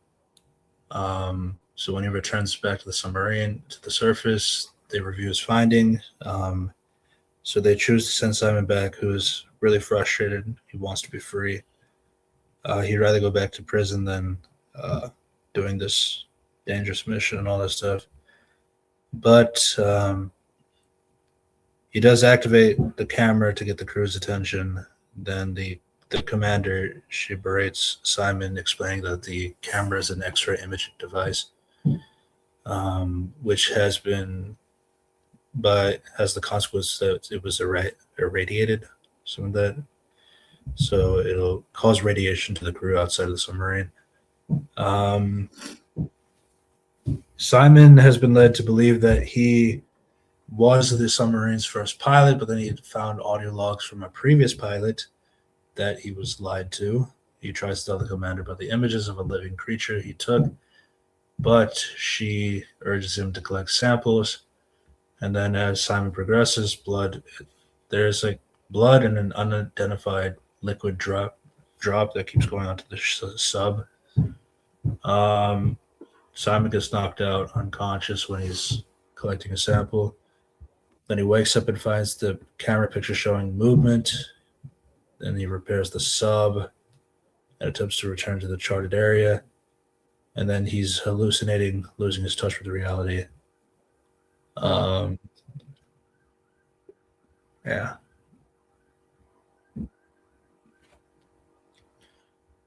Oh well. That's So Simon That's does good. find a submarine that's wrecked, the SM-8, but he's unable to access the data within its black box. The woman talks to him. So a woman talks with him through a radio about a godly light beneath the ocean, and then Simon thinks he's hallucinating. But then there's a vision where the sub is destroyed. Simon breaks to the surface and sees a giant eye filling a stormy red sky.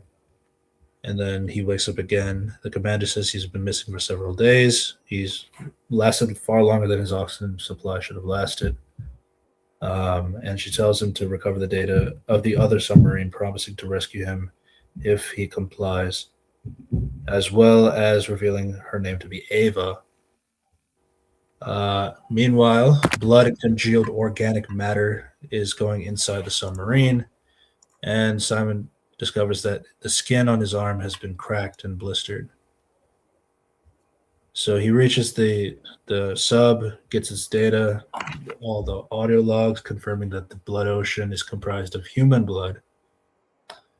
As the submarine fills with more and more blood and fleshy matter, Simon learns that Ava cannot rescue him. She apologizes and asks him to protect the data, as it may save what is left of humanity. Simultaneously, there's a mysterious woman's voice that tells Simon to destroy the data so others will not learn about the light. Shortly after, a monster destroys Ava's vessels. Simon, struggling to move through the blood and the fleshy material growing in the submarine and onto his body, he ties the black box onto a life vest and sabotages the submarine so that its hull will fail under pressure. The submarine implodes after being bitten by the monster, killing both it and Simon.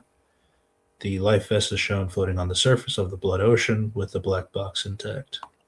That's pretty much the film.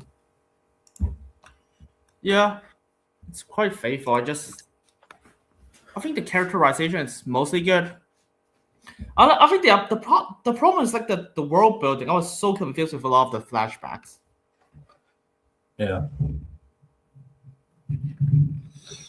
No, I think some of it has to do with like you kind of want to explain why we're in this situation, but also want to still keep the part of like the suspense and horror of like being in a location in like pretty much one location with one actor for most of the movie and all that stuff. So it's like yeah, so you kind of get that vibe with how the movie is portraying itself. And I think it also goes to show for a lot of people, like you can do a lot with one location and one person in it. Oh, to be fair, there's two persons. Yeah, there are more, like for most of the movie at least. Yeah. But also like it's a $3 million budget. So, I think there's one change at the end, but that's because of budget constraints. I'll be like, oh, I get it. It's fine.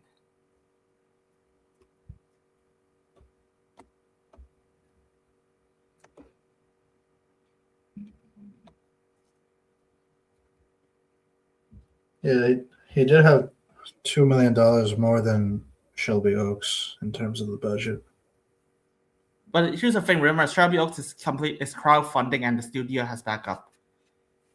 That's true. Markiplier, I think he did the $3 million on his own, from what I understand. Oh, absolutely, he did. I mean, he's a really big YouTuber, so it makes sense. The thing is, like, even if that's the case, I'll be like, if you just give me the script of both films, I'll be like, oh, Markiplier has a better one. Yeah. No, I would say like one is like trying to make an original story, and the other one is trying to adapt the games. Adapt a game, but like even then, it's like it's still kind of. I mean, it's a sequence of events that's important too. And plus, the film has to add things here and there to make it more like a plot. Because again, the original game is like a silent protagonist, so you kind of have to deal with that. So you have the right character arcs, right? which I'm gonna be honest. I think it's like it's quite well done. Yeah. I was like, is it perfect? No, I think there's a lot of unnecessary like tough guy dialogues. Like just remove all of them. Holy shit, they're cringe, and it breaks the tone. Yeah, I mean, I think it's kind of like, well, Simon's supposed to be a convict. It's just like, oh, of course he's supposed to talk like this. And it's like, I guess. I guess, but at the same time, remember, it's like he's supposed to be like, oh, I hate this situation. Get me out of here. Yeah. Yeah, it's like it's. I think the thing is that I think you can tell Markiplier is actually really passionate about the film. Yeah. I mean, like not about just making one. He's a passionate because of the story and the characters. Something that actually inspire him. It's not just like, oh, I guess I want to make film. You're just like, oh, I just want to make it because here's the other reasons.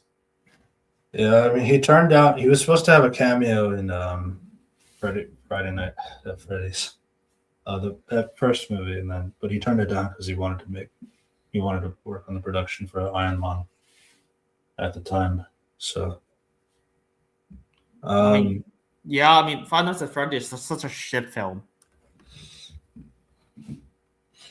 Well, they do have the game theorist, so there's that. It makes sense for him though, because he's the one who actually pretty much developed the lore. But that's just a theory. Yeah. No, I mean, I like Mark and I like his content. I think he's a funny YouTuber and streamer. He does get himself involved in the hospital a lot. Yeah. I hope he's okay nowadays. Yeah. Here's the thing. It's like no one expect. I was when I saw the trailer, I was like, hopefully this movie is good. But it's like Markiplier. I was like, I'm a bit concerned. And everyone starts. Yeah. Because everybody's starting to like, yeah, I want to make a movie. Okay. That's a big commitment. So. Yeah. To be honest, at the same time, of course, no one has Markiplier's money. No one can just fund $3 million by themselves. Yeah. Also, Hollywood's pissed that this movie is successful. They literally removed the movie from box office mojo because, like, Iron Lung tops Sandhelp by Sam Raimi. No, that's actually that's actually insane. It's doing that well, like compared to the movies of like big studios of this year so far. It's only February. I understand that, but like you gotta understand, like that's kind of crazy.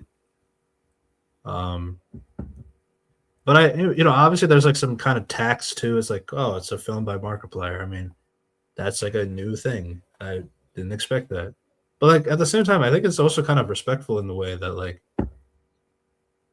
maybe it can be that simple. Just like somebody going in and trying to make a project and just doing something. Markiplier is a big name for sure, but like and I'm sure like the intrigue of like, oh, I wonder how this YouTuber is going to make a movie and all that stuff.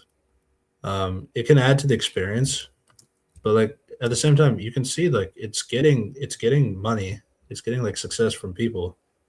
Like if I know that's a really strange comparison, but like if you like, I'm sure like the Winnie the Pooh horror franchise thing. I mean, it gets money. For some reason, but it's also different. It's also new at the same time, even though it's not, because it's horror, Winnie the Pooh, whatever. But I find it interesting, like how like it's currently the second most domestic gross of the year so far, right under Sam Raimi's Sandhelp. Yeah, to be honest, no one talks about Sandhelp. I can tell you that much. It's just Rachel McAdams as a big ass. Yeah, I was like, oh, Rachel McAdams, then O'Brien stuck in the island. That's it. I need to get off this island. You're with Rachel McAdams. You're okay. Oh well. To be fair, I do have a concept of a film like this, but at the same time, we like it's to be fair, it's a concept that I've seen a lot. Wilson. Oh, Yeah. what's a film? What's that film called? Fuck, Tom Hanks and the volleyball that you just mentioned. I forgot. Yeah. I always forgot the name of that film. Castaway. Oh, Castaway. Yeah. Ever since Castaway, a lot of people just try to make that kind of film, and I don't think a lot of the times it worked. Isn't Lost kind of like that? I heard like Lost is like one of those shows. Like the season 1 is like excellent, and then it becomes shit.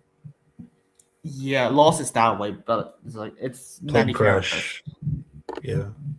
Plane crash, but there's the twist is that there's the island has like supernatural shit. Yeah.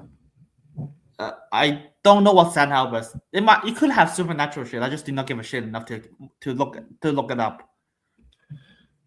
Yeah. Send Help, Iron Lung, Wuthering Heights, Goat, Jesus. Primate, 28 Years Later, The Bone Temple, Mercy, Greenland 2, Migration, Solomio, and Millennia Trump. Yeah, those are our top 10 films of the year in terms of box office. But yeah, I mean, Markiplier having his film at second is kind of impressive. I mean, it's still in theaters, and Wuthering Heights is probably going to surpass it because Warner I Brothers. don't know. Everyone hate the film. All I heard is everyone hate the film. I don't even know what the film is about. It's just based off a book, kind of So- thing. Okay. So But it's just Jacob Elordi and Margot Robbie. Margot Robbie, and they're I two hot know- people. I get that. So here you go. Yeah, that's what I heard. That's it. Yeah. Well, yeah. Any other thoughts? I mean, I'm more interested because, like, you're talking about interest in creating a film of your own and things like that. Yeah, the thing, of course, it's money. Money is a problem. I told people like, you don't. No one works for free. Yeah. Okay, they could work for free, but the thing is, in film, you have requirements that you have to pay for the travels and also pay for their food. Even if you don't pay their expenses. Not okay. If you don't pay for their wallet, it's not easy. I can tell you that much.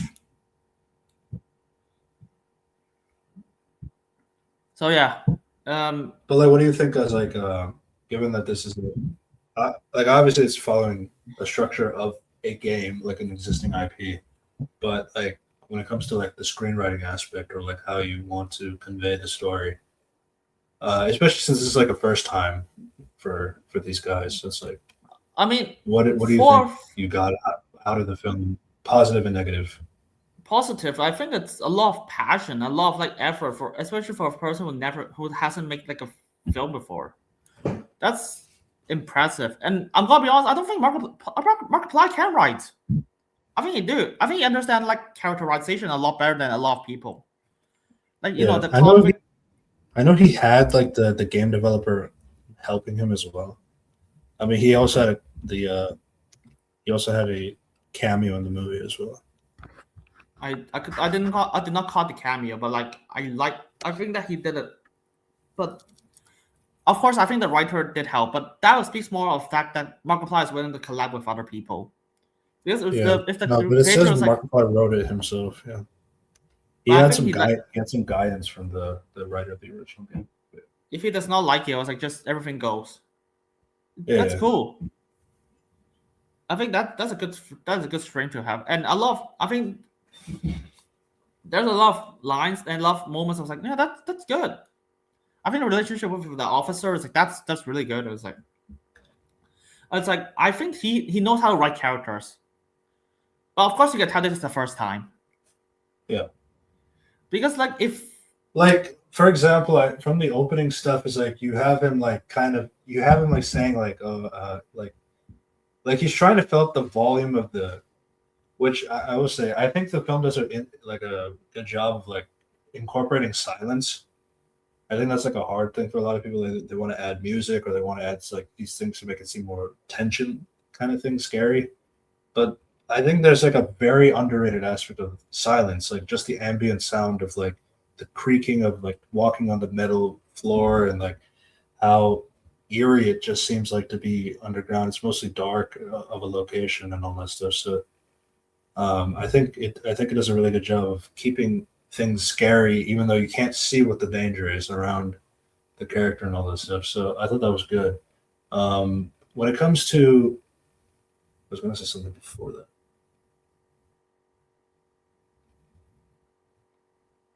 With All when it right. comes to Sometimes he would say like he's like looking at a thing and he says like the object or like he's like the direction and it's like, oh, like what the fuck and things like that. Like you know, some like added in there. It's like probably don't need to include all these little things, but yeah, it's kind of a nitpick.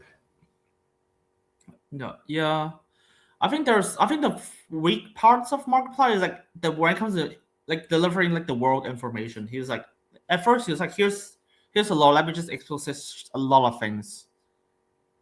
I'm gonna be I was not that clear of it. I think it's generally it's like oh it just the stars disappeared, and there's some flashback. Not he got knocked out. There's some flashback. I'm gonna be honest. I don't understand a single thing about those flashbacks. That's a problem.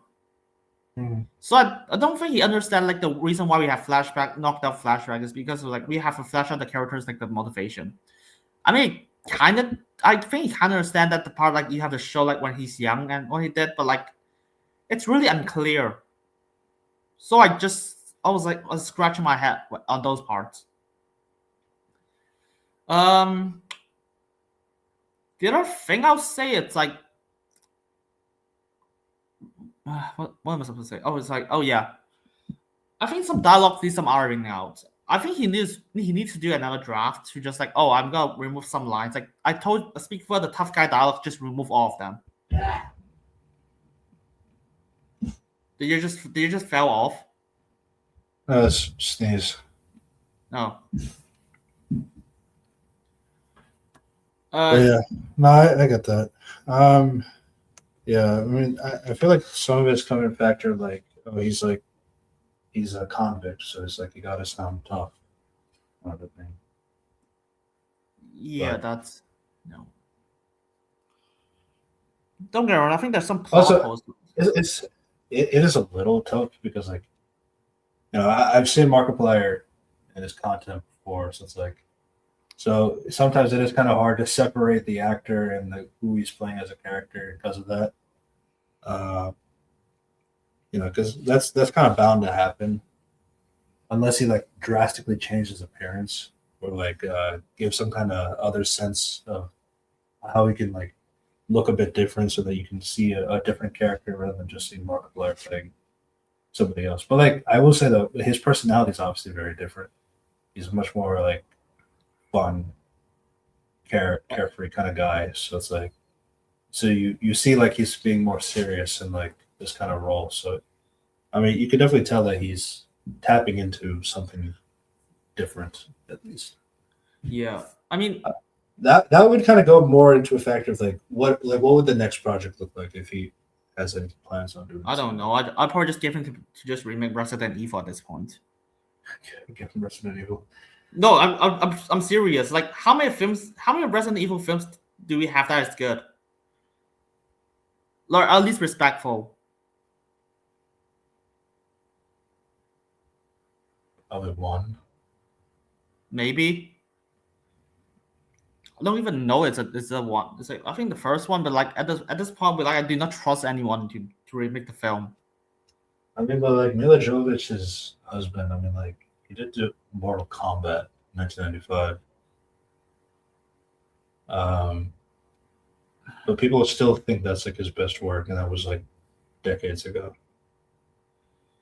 Yeah, I'm not sure. Especially after all these like Resident Evil films, and I still think the Mortal Kombat one is better. Yeah, so I just think it's like I think Markiplier is like, you know what, maybe you should adapt Resident Evil at this point. Don't get me wrong, I think he has promise with the writings. Like some areas he does not understand why people write something like this. like when he has a fallen soldier who used to be like, oh shit, there's someone else in the film. I was like okay, basically the scene before he's like cut the wires and just slice them. I hear the person who drove the previous Iron Lung, and then he just like have a cry about it before he cut the wires up. It's like, oh no, the sequence of events should be like he found the thing, he's confused what this is, and then slice the wires, and then he plays it. And then that's when he realized, like, oh shit, that's a foreign conflict. I think he just played a sequence of events just wrong in that moment. Yeah. Because at that point there should be no context. I mean, maybe there could have been like something helpful if he had like some kind of guidance with somebody in the industry, or at least like check his script, or like to give an idea of like, does this flow as good as you think it does, or anything like that.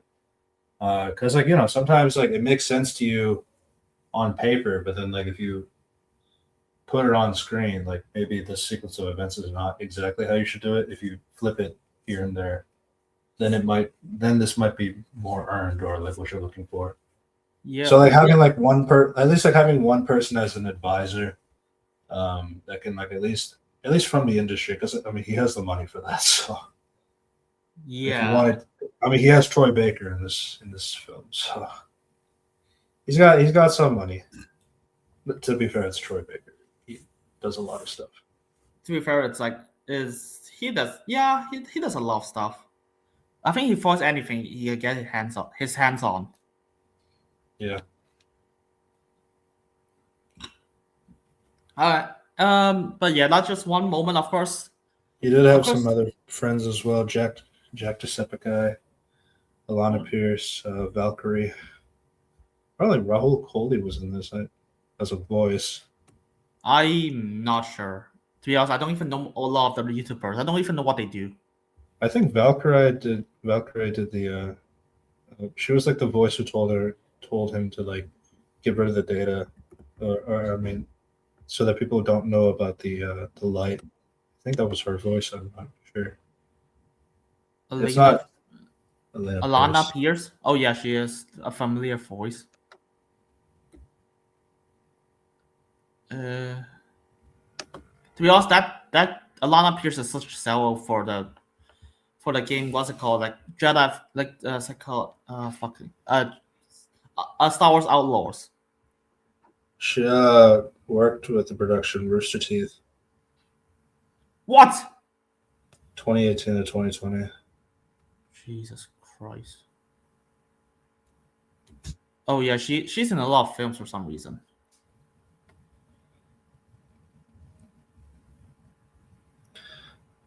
Video game writer, yeah. Yeah, okay, fuck that shit. I did not believe her for video game writer.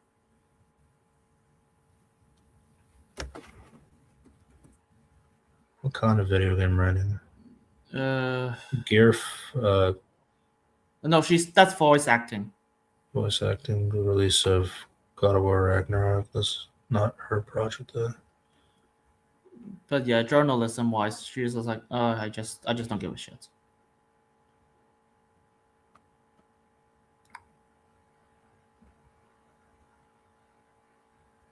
But yeah,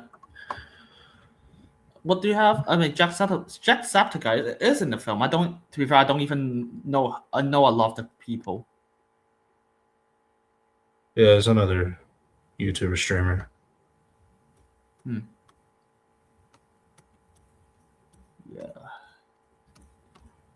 Right. But yeah, I thought it was fun. I thought it was a good movie. It's a good movie. I would not describe it as fun. Just a lot. It's quite emotional at times. I think, yeah. Yeah. And the other thing about his writing, I think, is the consistency with the Blood Ocean. Yeah. Because sometimes it's like if infected really fast, sometimes just infected really slow. So it's like, yeah. Someone have to double check. Yeah, he has to double check that part. Yeah. I guess we can look into like the production side of things, because this is a different experience. On February 16th, 2023, David Szymanski, the creator of the original game, he joked on Twitter that Markiplier and Jacksepticeye, respectively, would be starring in a film adaptation of the game Iron Lung, which they both did eventually play. It was slated for release in the summer. With an interview of Variety on March 8th, Markiplier did confirm he was directing, writing, and acting for the film. Then Szymanski, he did assist with the script of pre-production and filmed a brief cameo for the film. Let's see. Andrew Holshut was also for the score. This is going to be his first film soundtrack. On April 21st, 2023, Markiplier officially announced that the film adaptation of Iron Lung was released with a trailer. Deadline Hollywood said that Markiplier would be self-financing, co-starring with Caroline Rose Kaplan, and producing with Will Hyde and Jeff Guerrero. Filming had already commenced in Austin, Texas. Szymanski confirmed it was intended for a theatrical release, marking it as the first theatrical film. Now, he has some film experiences before, but those are like YouTube originals, like A Heist with Markiplier from 2019 and In Space with Markiplier in 2022. Those are two films he has on his YouTube channel. Markiplier's makeup designer was there, and during the production, Markiplier confirmed that Iron Lung would contain the most fake blood in any horror film, beating 2013's Evil Dead, 50,000 U.S. gallons, 190,000 liters. During the filming, he went to the hospital due to getting too much fake blood in his eyes. In YouTube live stream posted on December 7th, 2025, he revealed that the approximate amount of blood in the final movie was about 80,000 gallons, or 300,000 liters. On April 29, 2023, Markiplier announced on his YouTube channel that the filming had been completed. Editing and post-production process was there, but in July 2023, Markiplier received that he was a member of the SAG-AFTRA, and the production of Iron Lung would be delayed because of the strike. After filming, Valkyrie was cast in the voice role. On October, published the official trailer, and then went on live stream. He stated he turned down the role in Five Nights at Freddy's to produce Iron Lung. The thing is, like, to be honest, SAG-AFTRA, I gotta say, the SAG-AFTRA is such a shit show now. Yeah, after all this stuff, and they're still like AI actors and all this stuff. Yeah, and then it's like, do you remember, like, what's it called? It was like from Genshin Impact situation that exposed a lot of SAG-AFTRA like motivations. Yeah. It's a lot of like, oh, I just want to get paid more. Lol. So yeah, despite the initial slated release in only 60 independent U.S. theaters, Markiplier encouraged fans to request it directly at their local theaters, leading to a grassroots word-of-mouth campaign and reaching Cinemark, AMC, and Regal Entertainment Groups, among several others. As the official release day of January 30th, 2026, the film showed in 4,161 theaters internationally. That is crazy. Yeah. Yeah, like he was only supposed to have 60 theaters in the entire United States to get it. But then, like, with the fans saying, like, "Oh, I want to see this movie in theaters. I want to see this in theaters," that number goes up to 4K. That's crazy. That's more than, I think that's more than Chris Stuckman's theaters, right? Absolutely. I don't think this one went international. I don't think Chris Stuckman's film went international. Yeah, fair. I don't think so. Yeah, Iron Lung debuted in North America, UK, Australia, New Zealand, and some European territories. Along with the film of the release, some theaters partnered with local donation centers for the moviegoers to donate blood. As only a week after the film's release, the partnership has led up to 37,000 blood donations, and there's going to be express interest for a DVD and Blu-ray release. Okay, yeah.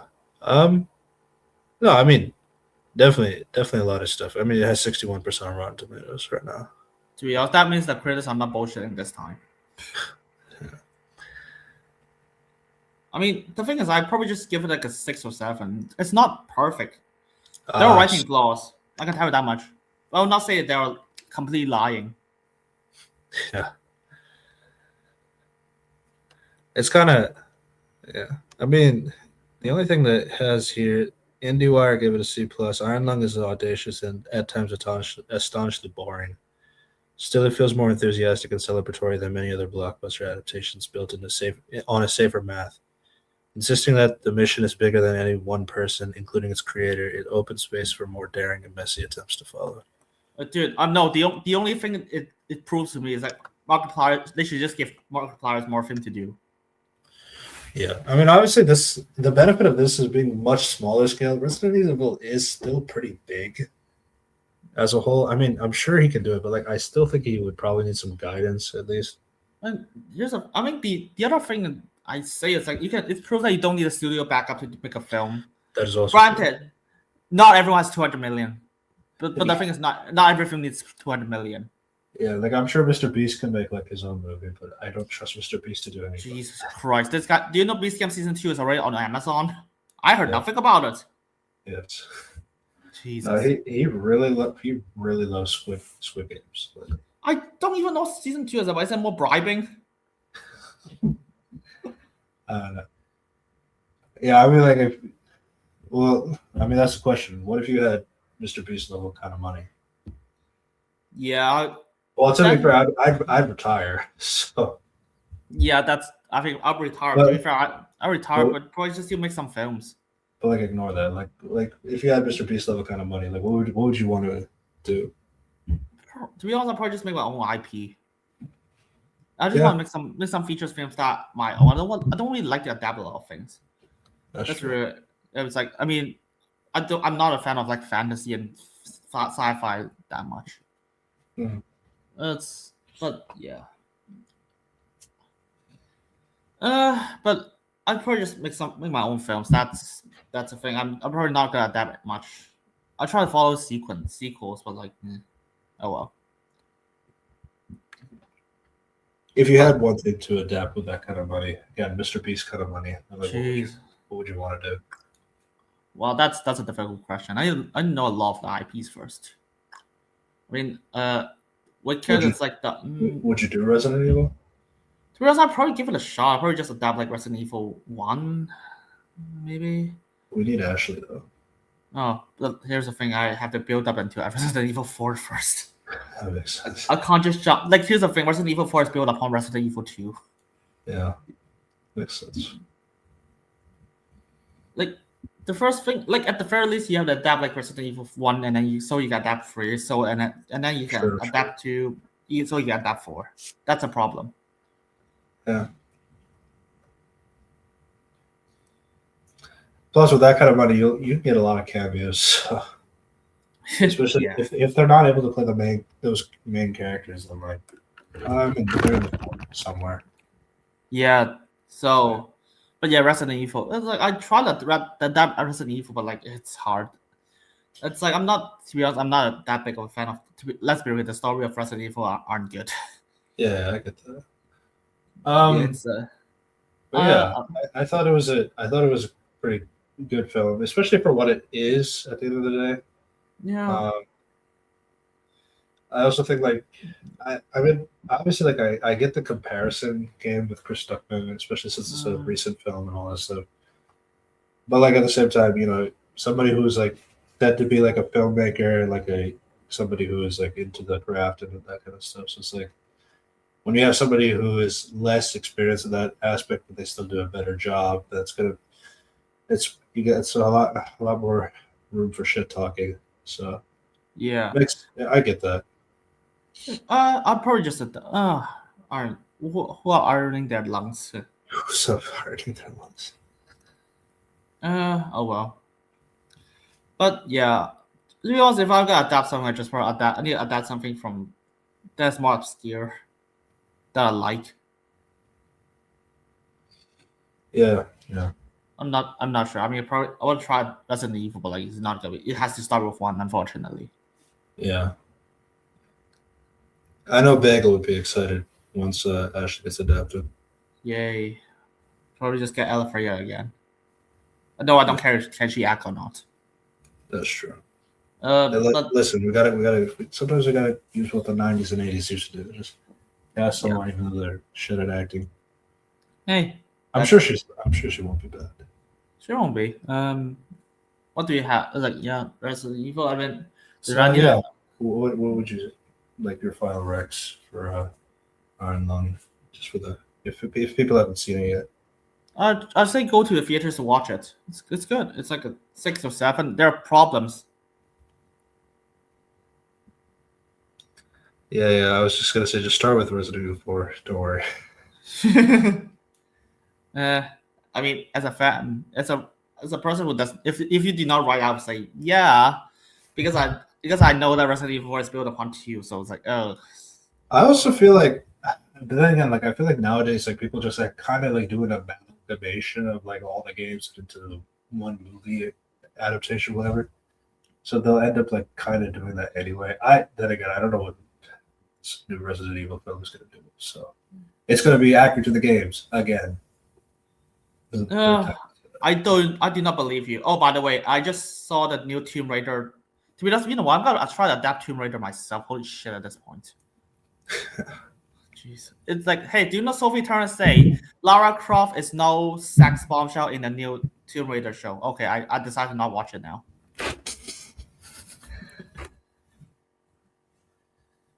Yeah. But yeah, You know what? No, the thing is that everyone likes her because she's one. She's a sex bombshell. 2, she's a subversion of a sex bombshell. and she's British. Yep, and she has large tits. But yeah, accurate to the games within original story, whatever that means. Maybe they will adapt Resident Evil -1. The vibes on -1. That's on -1. Hey, they have Resident Evil 0 already. I have to do -1. That's true. But yeah. That was our yep sesh. Yeah. Because let's see, is there anything new about online now? But no, it's mostly just like Kathleen Kennedy fired. No one cares. Yeah. I mean, I guess there's. Are you ready for the next sequel of this thing that's coming out, like from 20 years ago? No. 2. Yeah, no, I do not care. I mean, the Resident Evil 9 is coming out.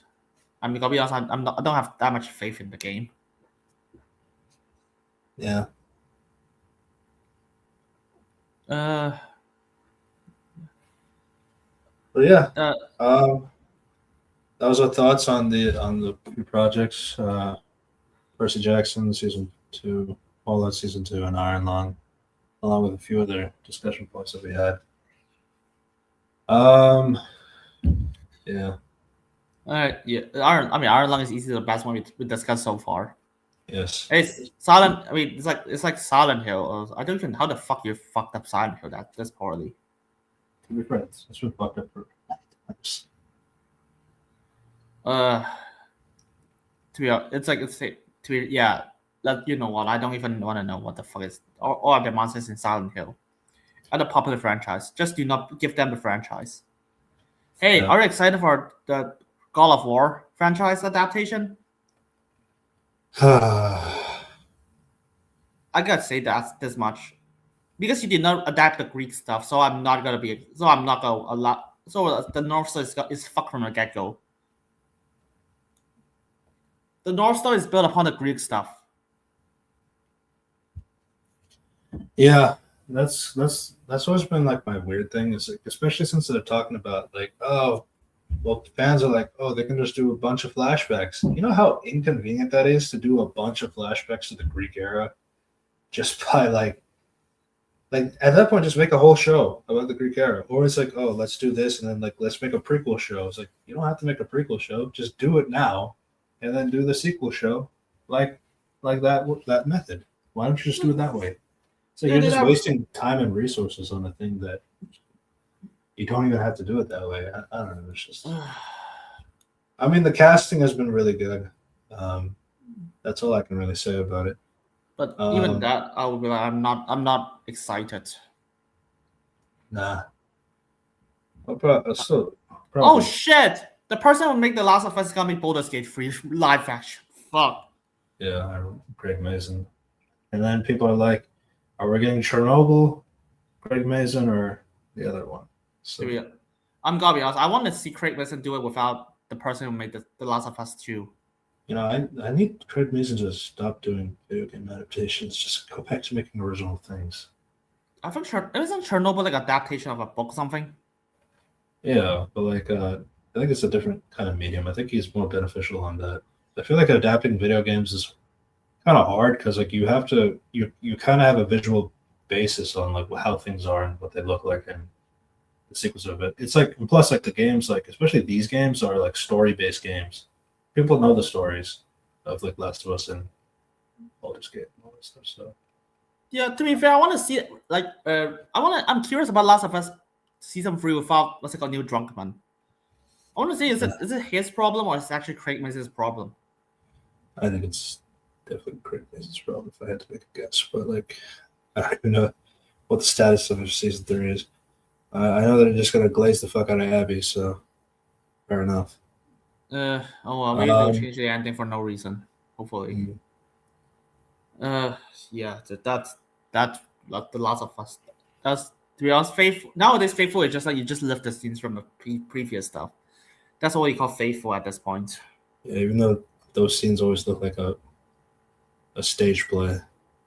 Or yeah, same thing. Just forgot to adapt a lot of stuff. Like hey, Wicked did that. That was shit. I don't even like the play. Okay, I don't even like the play as much as other people. I like parts of it.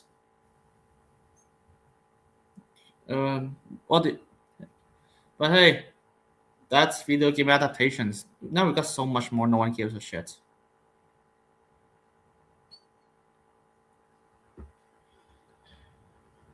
But yeah, that was fun. Yeah, that was fun. Hey, Death Battle is gonna be fun. Yeah. Uh, But yeah. All right. Thanks for watching. Subscribe to our channels for Double Dose Reviews, Unity Review and Analysis, another Review Score podcast where we archive these videos. And we'll see you next time. Goodbye, everybody.